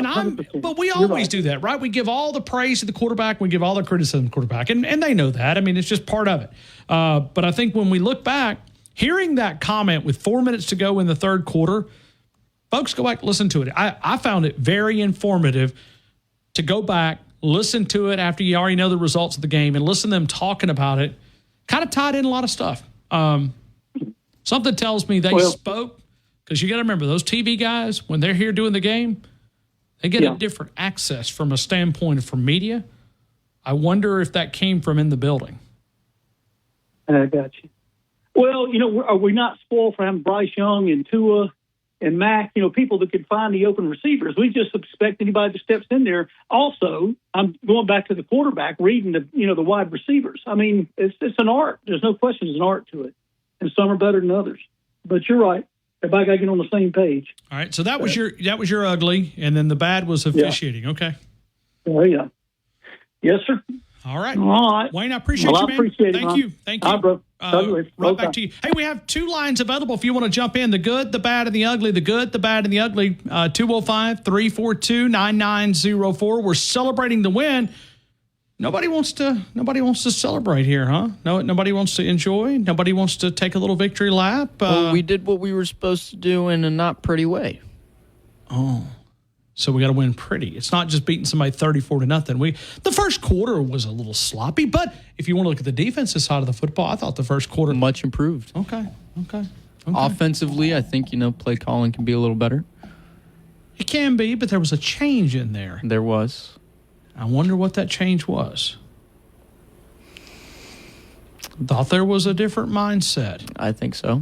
Not not saying anything, don't know anything. I think they were trying to get some sustained drives going instead of get that momentum, Right. get that momentum going. Instead of two big plays and a score. All right. Let's go to Wayne in Northport. Wayne, good afternoon, my friend. You're in the game. I hope all is well. Good afternoon, Ron. How are you? I know you were sick a little bit late No, I'm last. good, man. I'm good. Good. Good to hear. Thank you. Thank you for asking, man. First of all, I want to say I was very encouraged with the running game. That was something that I've been screaming at the TV about for the whole year. And to finally see it come to fruition and see that running attack with the running backs, I've always, Jalen's been running the ball well pretty much all year. But I felt like the running game with the running backs has been lacking all year. And I feel like we finally did a good job of getting the backs established this week, and I hope it carries forward. That was my good. My bad is still the pre-snap penalties. I think we got to clean that up. And the ugly was what I didn't know about, and you referenced about an Auburn guy being on the officiating crew. That's ridiculous. It's not just an Auburn guy. It's a guy that is employed by Auburn. Yeah, that's crazy. It's hard for me to wrap my head around. I mean, it's unique. It's unique. Like I said, nobody's questioning your integrity. Like I said, the guy may be a perfect gentleman. He may be the guy that, helps the old ladies out of the car at the Walmart parking lot for all I know. But it looks, maybe that helps us understand how short they are on officiating. But I'm looking forward to a week from tonight, the opening of the basketball season. I think we're going to have a lot of fun come about next April.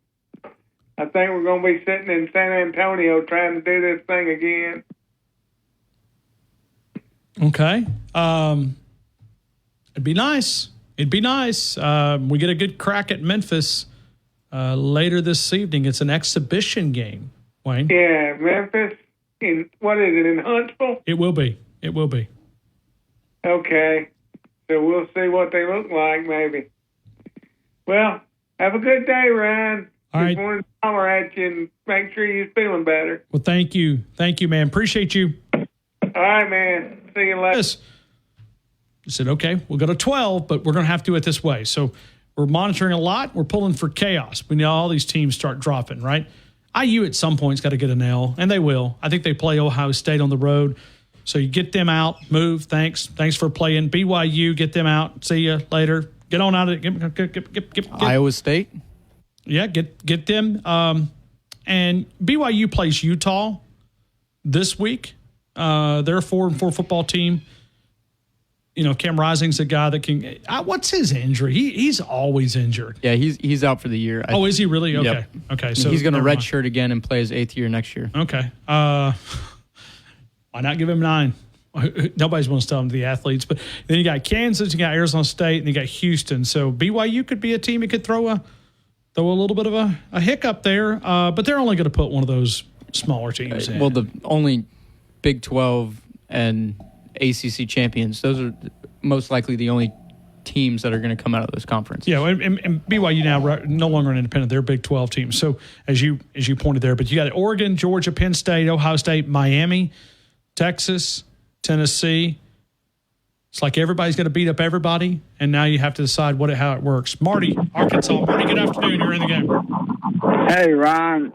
My good is Ty Law playing again, like healthy. Kendrick Law. Come around. Kendrick Law. Yes. Kendrick Law. Making that block on that guy. He knows how to block. Came around the end on that end run. He makes a difference on that offense. And this team grew up. The offensive coordinator grew up. It's his first year calling. Williams needs to, he needs to go, we're putting a lot on Mero.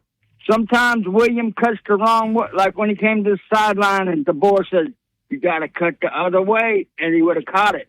So we all got to this team's still young and still on a learning curve.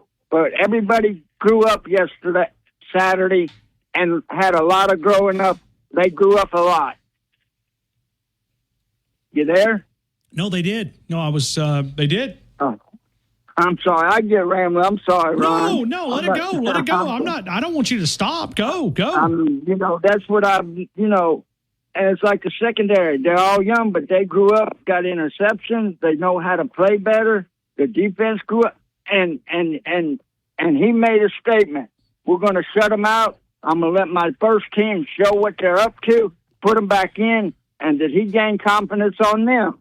The whole team just grew up 100%, and you could see it. But, we put a lot on Melrose, but you got to run the right route, too. So some of that's not all on him. So, but I was glad the way we played. We played a few penalties here and there. But, I don't know. I don't know if the refs know even what a penalty is. They just like throwing them flags. If you look at two of them, they didn't even know what it was. And the whistle didn't blow on that one. I don't know about that. I'm not going to go there or anything. But the reason they play that night game in LSU is because they have a Catholic league play on Saturday in New Orleans, and the state said for everybody from New Orleans that can get to the game, that wants to go to the game, we're going to make them night games. So they can play their games the Catholic League can play their games on Saturday, get the game over with by 1 or 2, because it's only an hour drive, and they can go to the game. That was their night games came down 20 or 30, maybe even longer than that, into the state legislature, and that's how it got formed because of the Catholic League. Got it. All right. Well, thanks for clearing that up, Marty. That's just some information. You might ask Troy or Tilly about that, but they got a Catholic. That's something that's why they play. But Ron, basketball ready too, and these Razorback fans, since they beat Kansas, you know what? We win tonight. Next week, you know where Alabama's going to be at. #1 in the country in basketball, and stay there the rest of the year. You better start. Hey, Ron, you got to start our fund back up and either get that bus or get that airplane going, because we're going down there to San Antonio. Yeah, well, hopefully we can. We're still working on that. We're Man, you've been working on that so long. I think we just talk on this show. We need to get a group together and start putting and go down one time. Well, no, we've got a plastic airplane, but it's not where it's not where it needs to be. We're gonna rent a bus. Ryan, you got enough friends around there. We get Judy Allman, he a bus driver. We get someone donate a bus, and we just take a bus down there. That's all, and get all these Alabama fans to call in and get us on the basketball thing, because I got to call over there and try to get my basketball tickets to the Creighton game. So, but it's just what it is, Ron. But yeah, Alabama. But Ron, this is it, all right? The top 4 are already in. They're going to put Notre Dame in no matter what. There's 5 in. Then they're going number 12 is going to be the lower 5, or the whatever they call that. The Memphises and whatever they call them. So that leaves 6 teams left.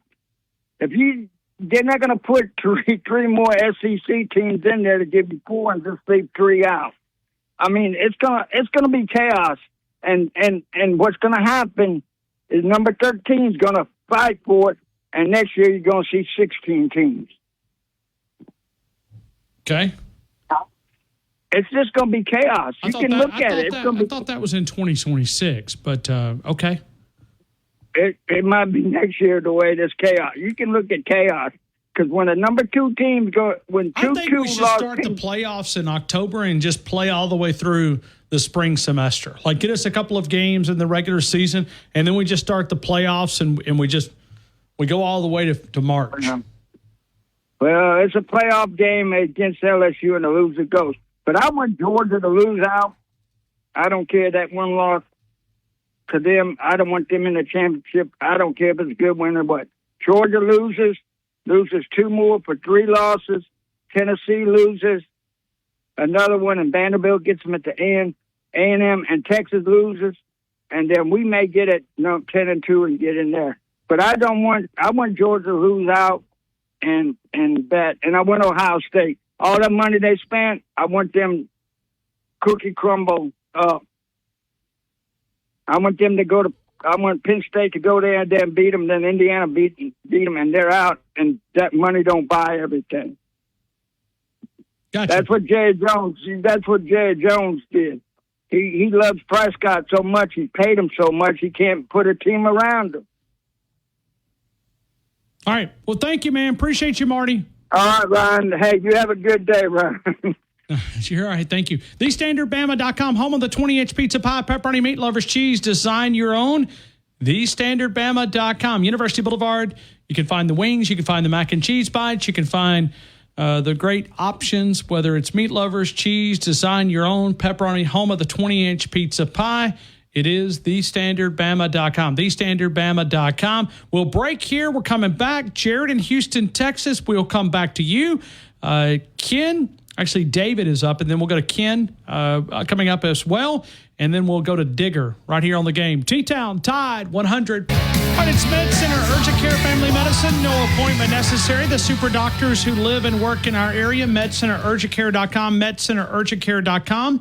You've got locations in Tuscaloosa, Northport, North River, right off Rice Mine Road, Hoover, Alabama, Fayette, Demopolis. It is MedCenterUrgentCare.com, MedCenterUrgentCare.com. Let's take more phone calls. We'd love to get you into the co. And let's go here to David. David, good afternoon. You're in the game. Hey, Ryan. How's everything going, my friend? I'm good. Hope you are as well. Thought I'd shock you and call you on a Monday. I normally call you on a Tuesday there, but you said something.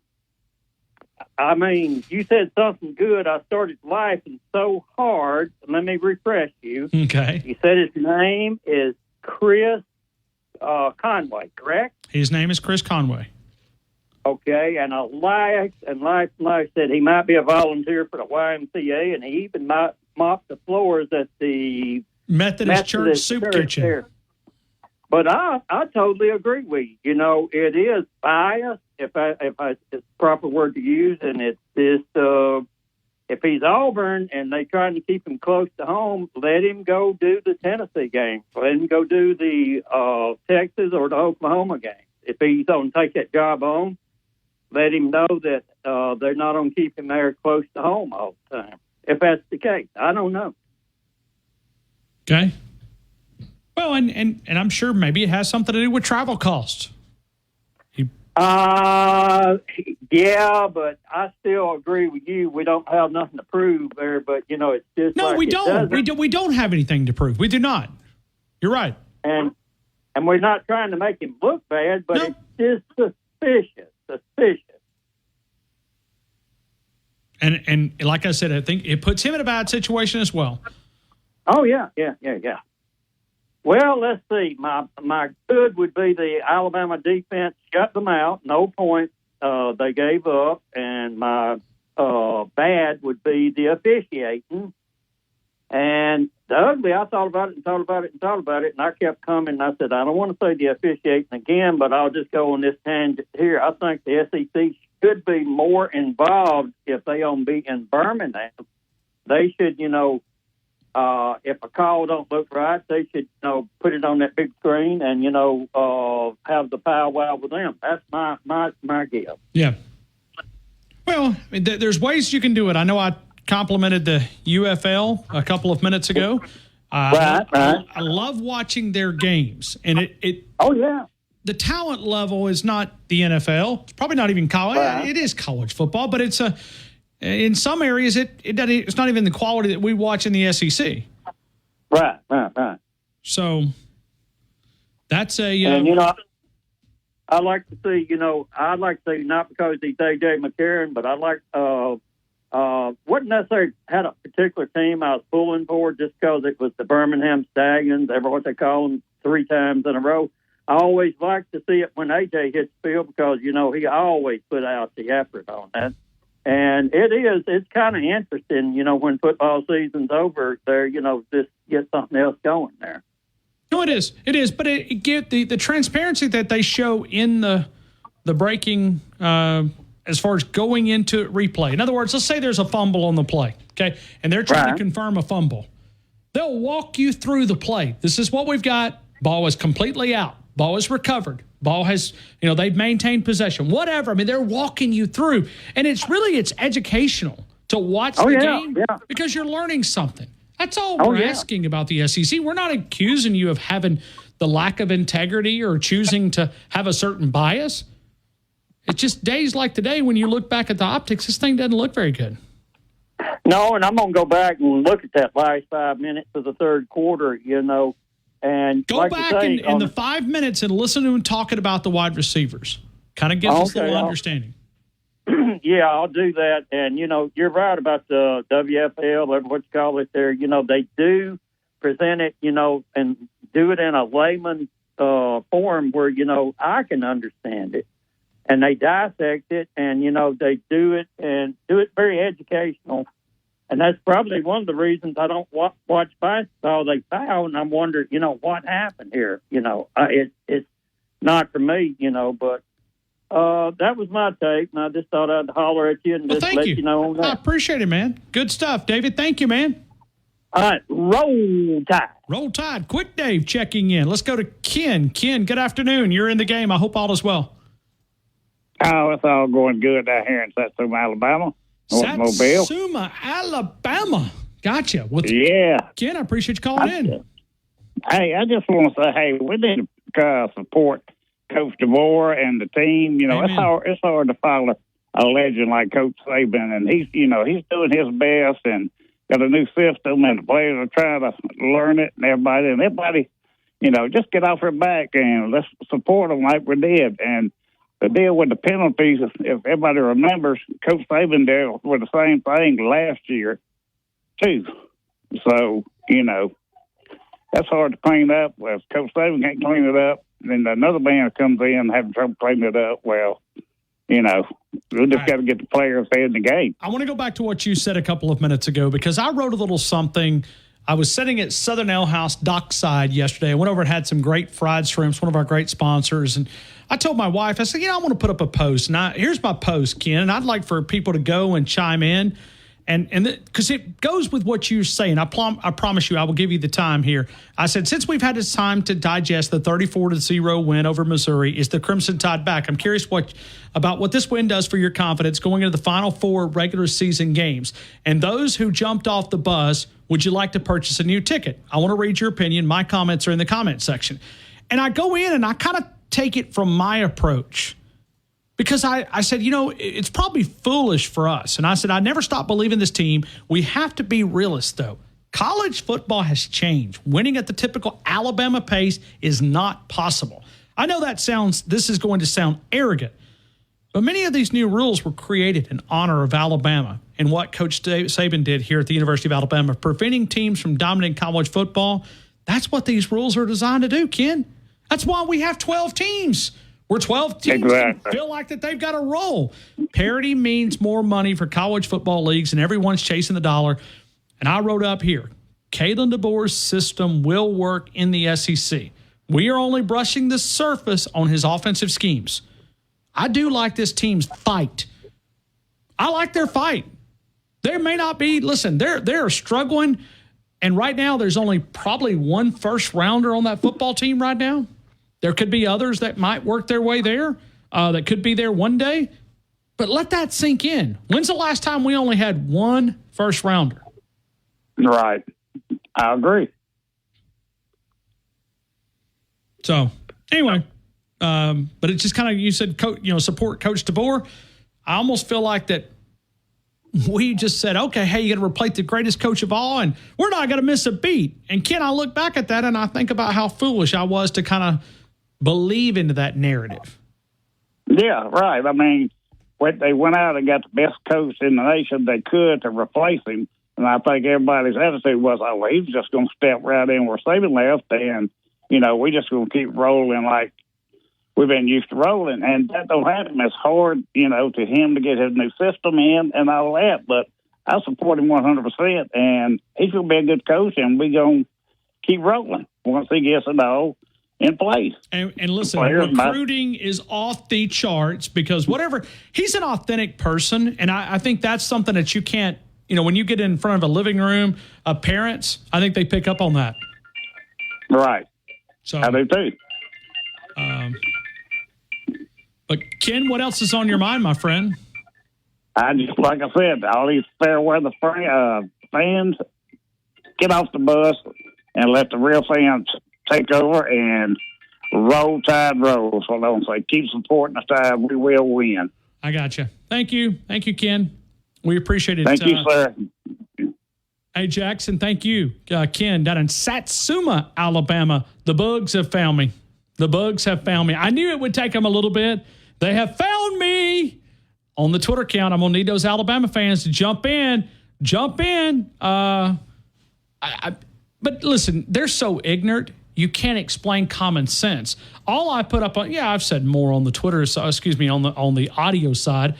But I said, hey, one interesting tidbit is that Karis Conway, who's the SEC official, also serves as the public address announcer for Auburn basketball and was the line judge for Alabama versus Missouri game. Looking back, he was also part of the officiating crew for the Alabama versus Vanderbilt this year. And, of course, bugs being bugs. Hey, he's questioning. No, I'm just stating facts. He did. We have cried today that said, hey, we're not questioning his integrity. We don't even know the cat. Let's go to Jared in Houston, Texas. Jared, good afternoon. You're in the game. Hope all is well. Going good, Brian. You can't reason with booger eaters, man. You just can't. And I'm going to need every Alabama fan to go on Twitter at Ryan C. Fowler and help me out a little bit because these bugs, y'all can say What are they stuff. saying? Well, it's like another tip. As long as it doesn't require intellectual conversation, I'll be happy to do it. But if you're expecting any type of intellectual response that has a high IQ conversation, it ain't going to happen. It's going to be just booger eater gibberish. That's all it's going to be. Well, I mean, we're talking about a team now. See, there's idiots down there, and I tell you what, I'd love for it to happen. I want Auburn to win a couple of games here. I'd love for them to come to Tuscaloosa and let us not only stick that thumb in their face, but give them that fourth losing season in a row because, like, that momentum's back a little bit, and then we just yank it out from under them, right? Just pull it out. Have them be 500 coming to You're town. not bowl eligible again. You're going bowling. And who knows? Vanderbilt may get them this weekend. So I hope Vanderbilt will beat them this weekend. I mean, I'm pulling for Vanderbilt, but it would be nice for them to come here. Look, people better not sleep on Vanderbilt. You know, the loss when we got beat by them, it looked real bad at the beginning, but it's not looking quite as bad every week Well, they and play. you got Digger that's coming up here in a couple of minutes. I'll be very curious to hear what he's got to say because, Texas. Yeah, exactly. This ain't your Number granddad. 6 now. They're number Welcome 6. to the SEC, Digger. Welcome to the SEC, where every week you're subject to get beat. Yeah, Digger. And we'll take Digger coming up next. they were the same way in the Big 12 too. We'll take Digger coming up after your call. So we'll see. I'm curious if he's going to have some. But I mean, they did win. They did win at the end of the day. Yeah, they did. Absolutely. I go back and I'm not. Like I said, I'm not questioning. But this cat that we're talking about, an official, he also officiated the Vanderbilt Alabama game. That's a bad look, and man. I want to. Was he the line judge for that one? He was the line judge. Well, you can. Go He back to the definitely spot. He screwed us on a couple of spots in that game. The spot on third down that we had to go for it on fourth down that everybody reacted for on the basketball side of things, horrible spot. Yeah. By about a half a yard. It was. Yeah. It was. It was quite a bit. It was quite a bit. But good, bad, and ugly. Good, bad, and ugly. My good was our running game. Man, boy, was it nice to see our running game bust some explosive plays and have success being able to run the football time after time after time. And that one run that Justice Haynes had where he put a hat on a hat and put that guy on his rear end and then took it to the house, that was beautiful. It was absolutely beautiful. Someone on Twitter said the amount of times I've watched this highlight reel is unhealthy. Anyway, but that's my good was our running game. And I posted that video. I could sit here and watch it 150 times because to me, Jared, that is Alabama football. And that's hat on a hat, man. That's cracking heads and bloodying noses and getting thumbs and throats and making people quit. Well, that's what that is. Hard-nosed Alabama football. Well, and I went, and I'm not great at editing. Jackson's probably a lot better. He's a telecommunications major. They probably teach you guys how to edit. But I went and I cut up a video last night of the slow motion side. I saw that. Man, that was it's great. so much fun to see the slow motion side. Then you see the fast motion. Then you see Justice Haynes talking about it. So I was kind of proud of myself. So not very good job. I'm not very good at video editing, but this MacBook is really making me look smarter than I am. Good stuff, man. It was really good. I watched it a couple times myself. Anyway, my bad. I'm going to use bad in a slightly different context this week. Talk to me. Not like as in bad, they did something bad. I'm going to use it as in bad to the bone. Okay? Okay. Was our defense. Our defense was bad to the bone this weekend. They played their tails off. They were finishing plays. They were getting off the field on third down. They were pressuring the quarterback. The way they were disguising their coverages caused some problems for their quarterback. And anybody can say, "Oh, he's not a good quarterback." Well, look, he's a scholarship Division I quarterback. And if you're not happy with your quarterback, find someone else. Get someone else to raise their hand and say, "I'll come play back up at Missouri." But I felt like it was the way we disguised our coverages.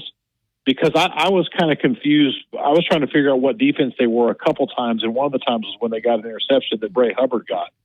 And I felt like we did a good job disguising coverage and getting pressure on the quarterback. And, man, we really stopped the run yesterday. We stuffed their running game down pretty good.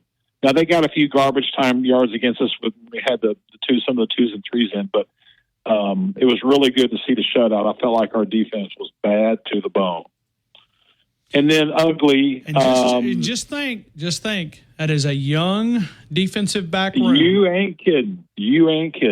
Look, everyone can say what they want to say about losing a couple games. We lack depth coming into this season, and I'll be the first to admit it.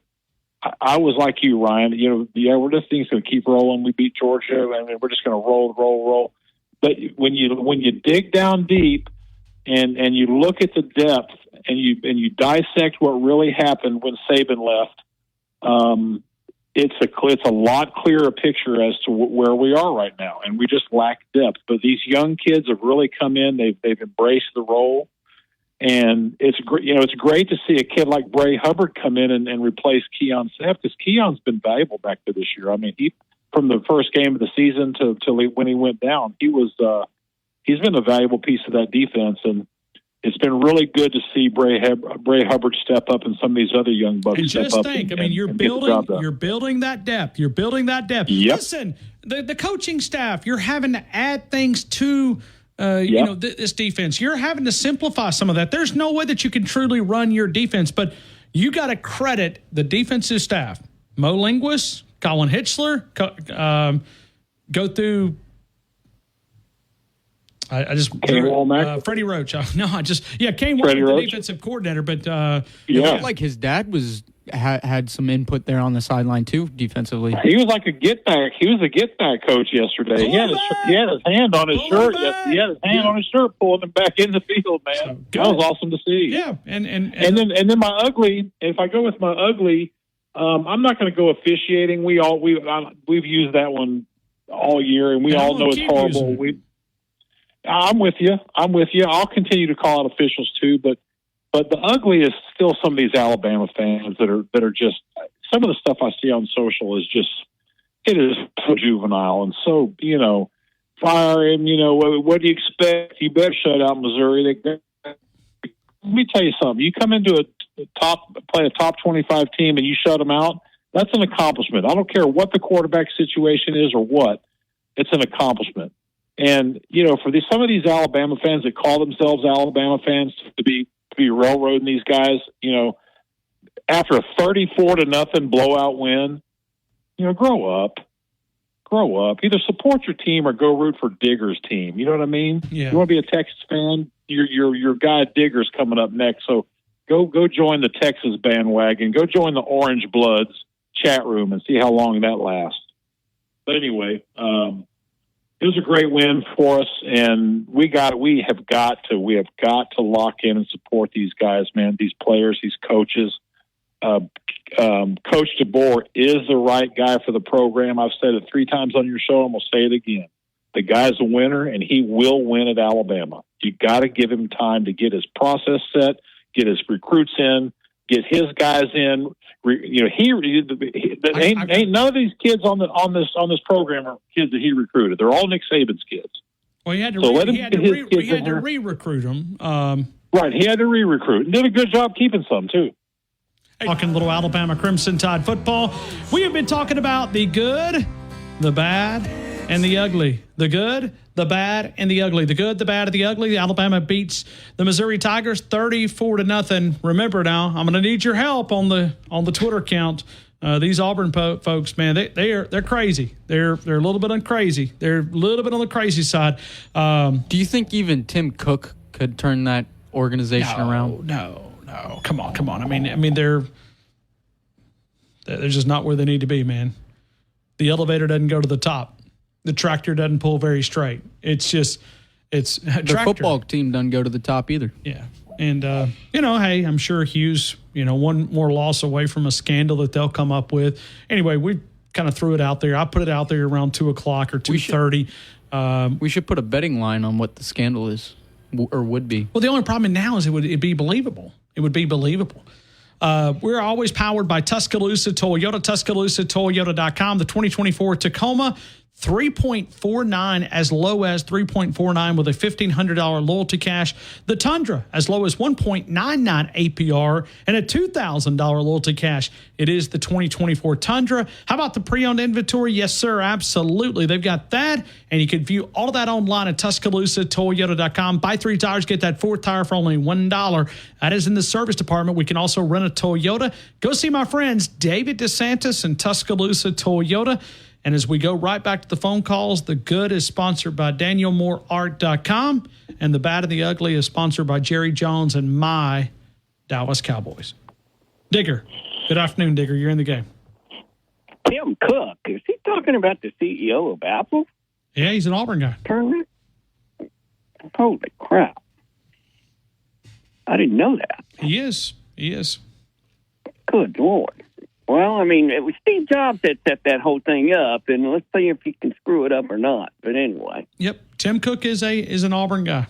So I don't know how much money he gives. I'm calling out Drew DeMoron. I don't call out my buddy now. I'm going to have to defend him. What are you calling him out for? Well, if he's going to make some idiot comment about Texas and Vanderbilt, buddy, you need to go back and watch that game that y'all played against Vanderbilt. You never led in that game. Okay? You never led in that game. And now Vandy, the eye candy guy, the quarterback, was up and down the field on you guys. Y'all couldn't stop that guy if your life depended on it. Go look at my stats on this game against Vanderbilt. We led in everything. Okay, now I'm going to give you this. The officials is something to behold. Holy cow. Hey, that may be your biggest shock of coming into the league. You're like, man, these guys are bad. Yeah, they are. Lordy mercy. I'm like, golly, what is going on here, man? It was like 10 penalties. Vanderbilt had 6 or something like that. And I was like, what is going on? We had 2 touchdowns returned on penalties. We had a big pick 6 that was returned on penalties. I was like, holy cow, what is going on here? We can't even get an official to come look at our practice. SEC said no. I was like, what? We can't get any official out there to help us play better? So you won't have to throw a freaking flag every 3 plays? Holy cow. I don't know what to say about it. I really don't. They call a different game from the Big 12. They really do. Now, speaking about this, hey, look. You better hope BYU doesn't go undefeated. You better hope Iowa State doesn't go undefeated. Miami going undefeated. Okay, those are 3 teams right there that can easily go undefeated and get in the playoff 12, leaving another SEC team out. Okay, they're not going to do this Florida State thing again. Okay, if you're undefeated, you're in. Okay, so I'm telling you, we need help, both of us, if we're going to get in this playoff. Okay? And it starts with you beating LSU. Can I count on you and your Bubba Gump beating LSU? I hope so. Hello? I hope so. I mean... By the way, Marty is full of crap. There is a Catholic league, okay? They do play games on Saturday. You honestly think LSU is going to move their games around the Catholic League in football? I go to these games every Friday night. There is 1 or 2 games on Saturday, but it's not going to stop 105,000 going to Tiger Stadium at night, okay? That was the stupidest comment this man has ever made. Never mind the 12-0, and we're going to go undefeated and win the national championship under DeBoer. I'll let that slide. He was a little bit out of his head, okay? But I'm telling you, they're not scheduling around the Catholic League in New Orleans, okay? That was dumb, okay? Just letting you know. Some of your callers, man, they got to think before they get on the show. That's all I'm saying. Okay. So you want to just letting you know. You want to tell them to think before they get on the show? That's your only comment? Yeah. They don't seem to do that. They're just flying off the handle. Who is your favorite caller out of all the callers that call in, Digger? Oh, you know who my favorite is? Yeah. It's Steven from North Carolina. He's the one that made that stupid comment about there's no Cowboys in Austin. Guess what, Steven? I'm going to say it again. Now, I'm just telling the you. Austin Gamblers. I see some Gamblers. I see some strange birds out in Austin. You got some weirdos out there, Digger. But hey, you got the California migrants in there. Really? Yeah. Well, what am I supposed to do about those idiots? You got to educate We're not them. happy that they're there either, but don't go on radio saying we don't have Cowboys there because our PBR team won the world championship. And yes, they did beat the Carolina Cowboys, their PBR team, their professional bull riding team, in the world championship. So yeah, Steven, well, you once bring again, up more irrelevant sports than any caller we have. I mean, hey, it's not my fault. He brought it up. He brought it up that there was no Cowboys in Austin. And yes, Steven, go take your Cowboys, find the Blue Ridge Mountain, and go Brokeback on me, baby. Because we're number 1. I'll let you go. I think you're number 6, actually. Yeah, you're not number 1. Let's go to Stephen in Raleigh, North Carolina. Stephen, good afternoon. You're in the game. What the heck is he talking about? Cowboys in Austin. I don't even remember this comment. No, I don't think anybody does. He was intoxicated or something. I don't know. Why is a guy in freaking South Louisiana defended Austin, Texas? I'll never figure it. And calling an Alabama football show. And not only yours, Brian. He calls every one of them. Oh, he does? Okay. So just figure that out, Digger. I don't know what's going on there. Well, you know, when he first started calling in, we thought he was an intern. We thought it was an intern playing tricks on us. I still think it's a Louisiana fan. Could be. Why in the world would you care from Austin if a Texas fan care about the University of Alabama enough to call every one of its shows in Tuscaloosa, Alabama? Doesn't make a lot of sense. Does not make sense. No. So I'm not sure about the Cowboy comment. I'm not sure what that is. I think I did one time say there was a lot of strange birds in Austin, but I don't know anything about Cowboys in Austin. There are some strange birds. I'm not even educated enough about Austin to know whether there's a Cowboy there or not. Yeah. And they vote they vote on the other side of the ticket. You got to watch them. I do know that. I think I did make a comment about that. They do vote on other sides. So, but, being completely unbiased here, and I'm still an undecided voter, I don't know which side of the ticket he votes on, just the other side.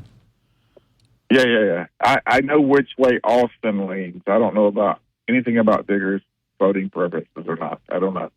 All I know is he's from Louisiana, calling about Texas to an Alabama football show or an Alabama sports show. That's all I know. The good, Ryan, is I think it's the defensive play calling. Okay. I really liked where we went aggressive at times, and it seemed like we went aggressive at the right times, and we stepped back at the right time. I thought there was some improvement on that.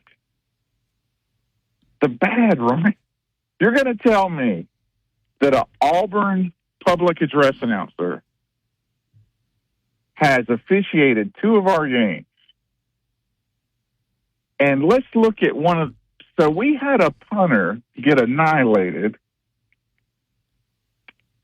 We had his punted ball hit a Missouri guy in the foot. Our guy jump on it. We had a wide receiver give one of their guys a freaking love tap in a contact sport.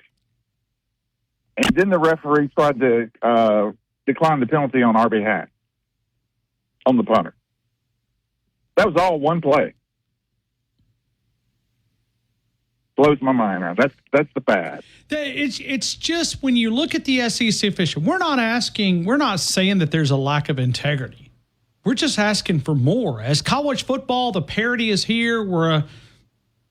If it means more in the SEC, it should mean more in the officiating. It should. Is all we're asking for.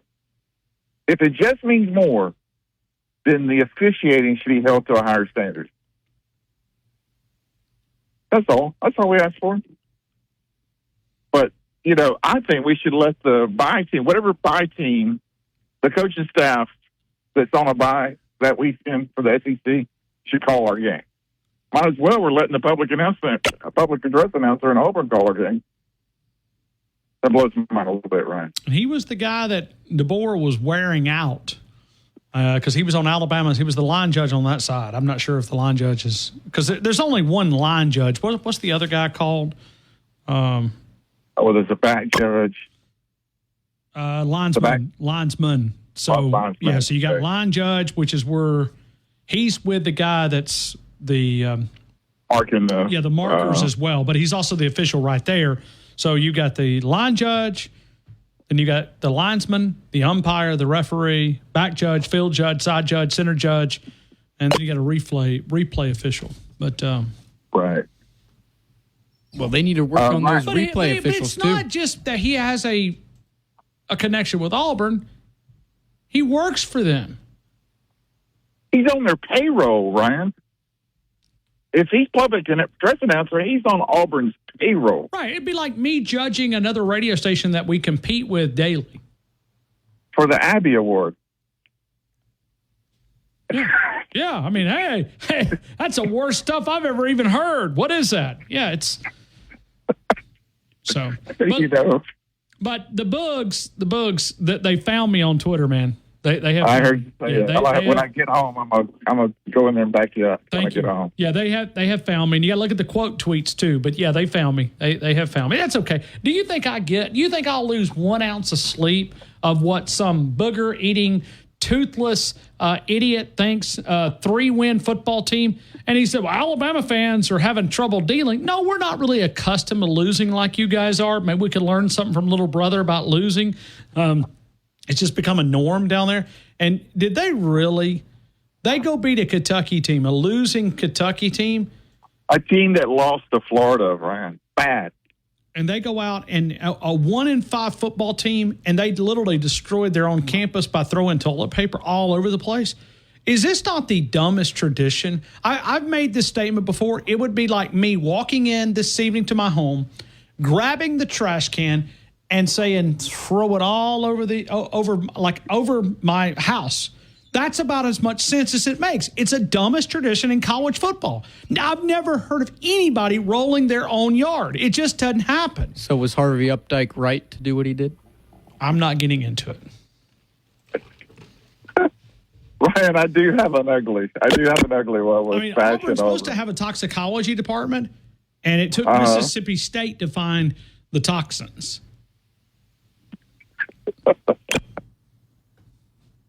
Ryan, my ugly is Eli Drinkwitz. The guy which part? F-U. I guess F-U. He's screaming toward us, toward our sideline and toward our players. F-U-F. And then on another time, he makes a first down signal and then looks at the crowd and waves his hand up and down. I mean, you're an SEC head football coach. You're not the drunk guy in the third. You're not the drunk guy in the third row. Yep. That's what the drunk guy in the third row does. In the peanut gallery. It seemed like he was trying to channel his inner Kirby Smart. Eli's a little on the reckless side. I've always not liked him, but that just he's a little on the dorky side. He's kind of got this. His quirks are unique, and he says things. The Darth Vader mask was a good moment. Yeah, often he puts things in his foot in his mouth. Quite often, but Stephen, I appreciate you, man. I got to get this break real quick. Sir, roll tide. We'll talk to you tomorrow. Trip in Venus, Florida. We're going to get to you coming up in just a couple of minutes. I do remind you about the Pharmacy at Midtown. The Pharmacy at Midtown. A lot of different things that we talk about when you look at the Pharmacy at Midtown, conveniently located. The Pharmacy at Midtown, second floor. You will find our good folks right there. The Pharmacy at Midtown, the retail side of the Pharmacy at Midtown, but also that sterile compounding facility. When you think about hard to get medication, just the other day, there was a friend of mine that was looking for a medication that nobody had. The Pharmacy at Midtown was able to get it. They were. Nobody else could get it. I don't know why TJ's got the connections he does, but he does. The Pharmacy at Midtown, that hard-to-get medication, things that you can't find that maybe your other drugstore may be out of. The Pharmacy at Midtown. You're going to pay the same. It's the full-service independent pharmacy specializing in walk-in customer service. Walk-in prescriptions are always welcome. Customer service, I don't know about you, but I love calling and getting a refill, and I don't have to go 1, English, 2, Spanish, 3, Chinese, and then they put you on hold. And then when the person picks up, you enter the same information that you just told the computer. No. I never have looked back.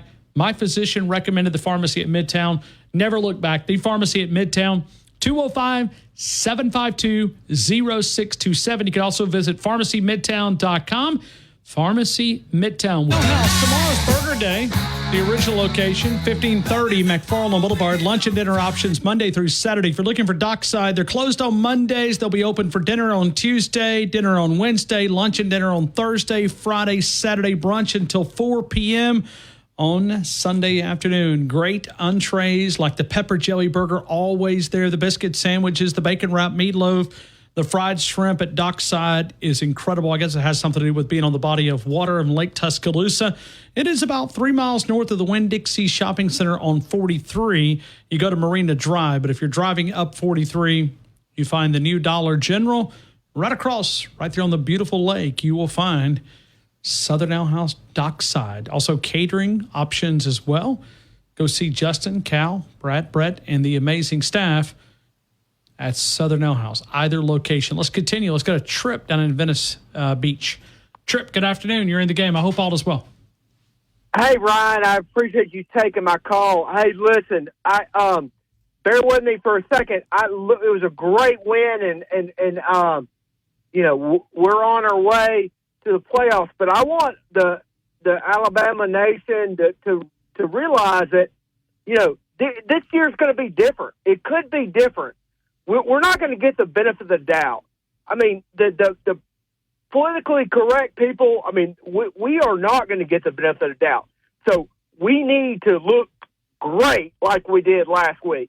34-0. Oh, my God. That is awesome. We need to do. I mean, I don't think we'll do that on LSU, but we on the road. But we have got to keep doing that. So listen, I think there's only going to be 6 teams from the Big Ten and the SEC allowed. And listen, just like last year. So say it's 3-3. Tennessee is going to get the break over us versus just like last year with Texas.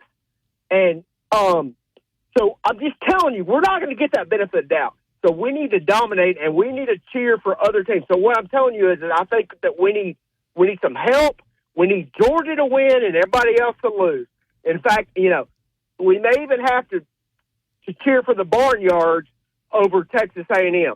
So we have got to get people out of there. If Texas A&M and Texas are in the equation, we're not making the playoffs, in my opinion. So I want your comments on that. So we need to get Texas A&M out of there, huh? Okay. Well, we're not going to get Tennessee. Tennessee's going to be there. The Tennessee's the only loss that they're going to have. Well, they may lose. Georgia. Well, they may lose to Georgia. You've already got a loss at Arkansas. And you got the head-to-head. I'm just looking at other possibilities because they're probably not going to lose Mississippi State. They lose to Vanderbilt is the only one, and I'm a Vanderbilt grad. They are not going to beat Vanderbilt. No. They won't beat Vanderbilt. I mean, they're going to beat Vanderbilt. Excuse me. Yeah, they will. They will. I think maybe the easiest path is to get Georgia out of there. So and I'm saying this in a stretching kind of way here. Yeah, but Georgia's our best win, Ryan. Well, true, and that's what hurts. But then you're sitting there matched up. Yeah, maybe you're right. Maybe get Texas, but maybe if we get Texas A&M out of there, but I'm telling you, we need somebody to beat Texas. I'm not looking at their schedule right now, but I think they have maybe Florida beat them or something.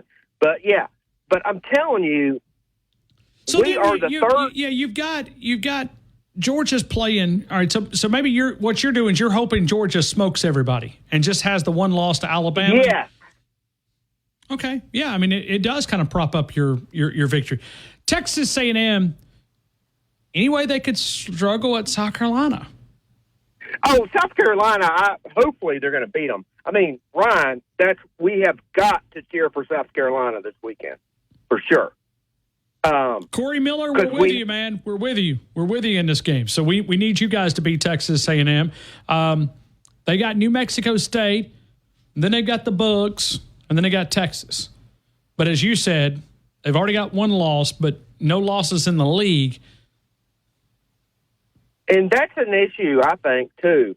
And I think that the team that loses in the SEC championship, I think the committee is going to give them a break a little bit. You know what I'm saying? So I'm just telling you, everybody's winning or whatever, and it sucks that the SEC and the Big Ten are only going to get 6 teams in. I hope I'm wrong. I hope they get 7 teams in, and maybe it'll be all right. But I'm telling you, Notre Dame's getting in, the Power 5 team's getting in, and I think there's going to be 2 each on the ACC and the Big 12. I don't think they're the better teams or whatever, but it's politically correctness. So, all right, I'll shut up. Does the Pac-12 still get a guaranteed spot from their champion? I don't know. If that's a legit question. I'm not sure. No, I don't think so. All right, I'll tell you what I'm going to do. I'll tell you what I'm going to do. There's nobody that knows college football playoffs better than Heather Dinich. I'm going to get her on. Yeah, right. Whatever. She doesn't like Alabama. I don't. She has the worst takes. Okay, listen, guys. It's all about defining the criteria to get you there. Okay. What is all this? Because I thought there was a stipulation. Now, remember, they've adjusted the protocol. I thought there was a rule that Notre Dame had to finish in a top group. In other words, they had to be in the top 7, top 8. I thought that was a rule that had to be there. No. If they win out, they're in. I mean, hopefully Army will beat them, but I'm just telling you. Yeah, I mean, come on, Ryan. I mean, yeah, I'm telling you.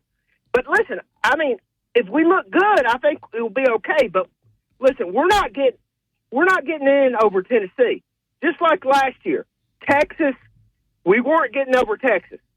So our only hope, our best hope, is for the SEC to get 4 teams in, and then we still need some help. We need Texas A&M out there, or Texas, either one. So I mean, that's what I'm kind of rooting for. I don't know. You tell me. Okay. No, I mean, you painted a different scenario.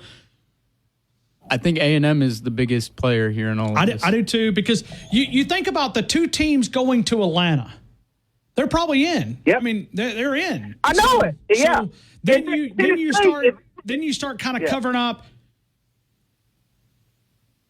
Alabama just needs to play much better this month of November. Go down to LSU, beat them by a comfortable margin in their place on Saturday evening. Come back, play Mercer, obviously win that game. Go to Oklahoma, take care of business, come back, beat Auburn at home, and let the chips fall where they may. Yeah, I hear you, but I just wanted to warn people that it's not a guarantee. If we beat LSU by a field goal or even a touchdown, and then we have to do a grave digger on Auburn, Tennessee with 2 losses, they beat us just like 2 years ago. With Tennessee is going to get ahead of us, and I don't see anybody beating Tennessee besides Georgia. So whatever. So we got the 2 SEC people and then Tennessee. So I don't know if Tennessee can get in there or whatever. You've convinced me. You've convinced me. I do look at the Texas A&M. I mean, I think it's a fair point. It's one that you don't think about. I mean, who thought Mike Elko would be able to go in and do the damage there? But they do have the 1 loss. I didn't think he'd do it this year. So here's what would really be chaos. You pull for chaos. That's what happens when you lose to Vanderbilt and Tennessee and teams you're not supposed to lose. But right. I mean, but you think about it from Texas A&M. Maybe they beat South Carolina, South Carolina beats them, and then they turn around and beat Texas for you. Right. Either one. We need one of the Texas schools out for sure. I mean, Penn State, Ohio State's this week too. So if Ohio State loses, that gives them 2 Big Ten losses. That's right. Yeah, so they would be. Yeah, I know it. I mean, the Indiana factor stuff. I mean, Trip, there is just so many different scenarios. My head is spinning. No sugar. Yeah. I mean, Indiana, as you mentioned. What do you do with an Indiana? All right, so look at Indiana's schedule. So you've got Indiana this week against Michigan State. They'll win that game. Then they play Michigan at home in Bloomington. Then they play Ohio State. Then they play Purdue. Indiana could be sitting there with 1 loss. Guys, that's hard to jump over. I mean, especially between Oregon. Politically correct. We're not getting in unless. I mean, I think we're going to get in. I really do. I mean, we usually get the benefit of the doubt. College Football Power Index believes in Alabama. That's what I look at. And but that's ESPN baloney. I mean, you know what I'm saying? That the power in. Yeah, listen, I'm with you, but we're not getting in over Tennessee. So Tennessee will get in over us. Do you not agree? Texas, ask Heather Dinich. She'll tell you Tennessee is getting in over us if we both have 2 losses. All right. I don't care how dominant we look at. I got to run. Trip. Thank you, man. All right. Finish this month of November. Looked like a better football team, and they did. Saturday, we're doing the good, the bad, and the ugly. The good is sponsored by DanielMooreArt.com. DanielMooreArt.com, the bad and the ugly, is sponsored by my Dallas Cowboys. Damon, Arkansas. Damon, good afternoon. You're in the game. Hey, Ryan. How you doing? I'm good. I hope you are as well. So when I called in earlier, Jackson answered and he said I was falling digger. Thank God I wasn't, because I threw up a little bit about him arguing about the officials in that game. Yeah, he was. Are you kidding me over there? Yeah. My gosh, man. I mean, does he not have his own show to call into? I mean, in Louisiana, can he not? They don't have a Texas area code? I guess I've been told that people in Austin don't talk college football, so I'm a little bit shocked. Well, you know, I'm talking about the Cowboys in Austin. I mean, pink-haired transgenders with cowboy hats ain't cowboys. Okay? That's all I got to say. Man, we call them goat ropers. Yeah, hey, Ryan, I was down there this weekend for homecoming. What a great atmosphere. It was beautiful. It was awesome. But, dude, I wanted to say one thing. Okay. That punt, that hit that Missouri player in the foot. I mean, we were in N7, row 21, right behind the recruits. I mean, when that ball came down and hit that guy, I mean, you could tell it changed directions. I mean, instantly.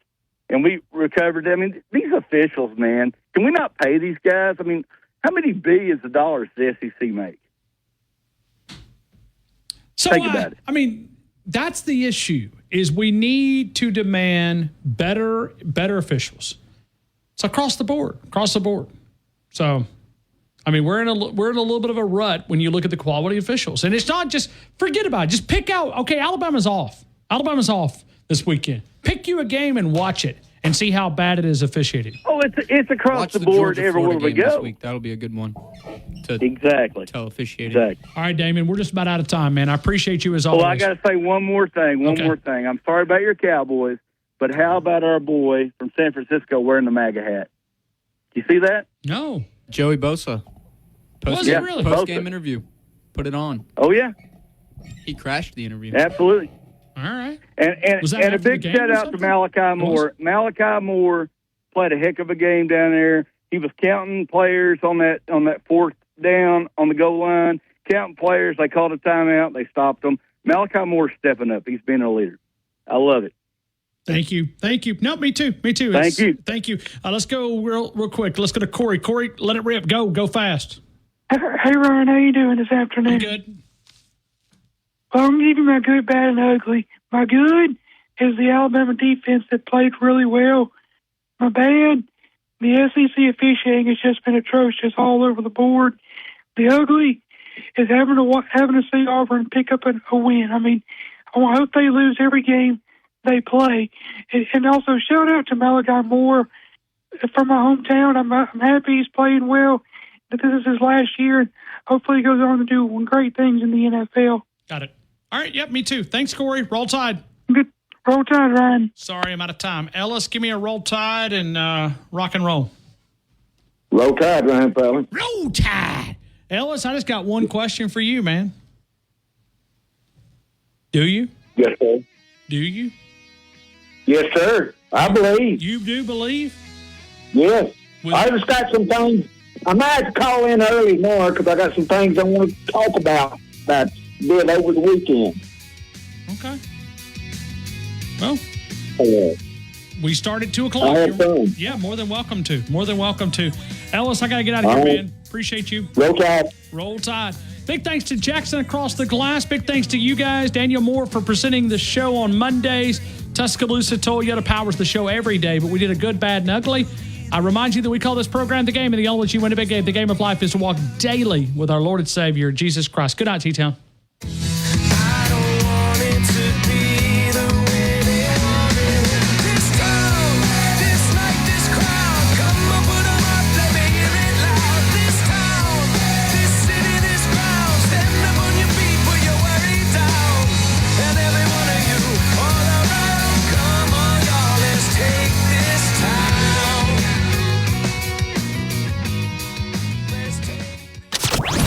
Listening to The Game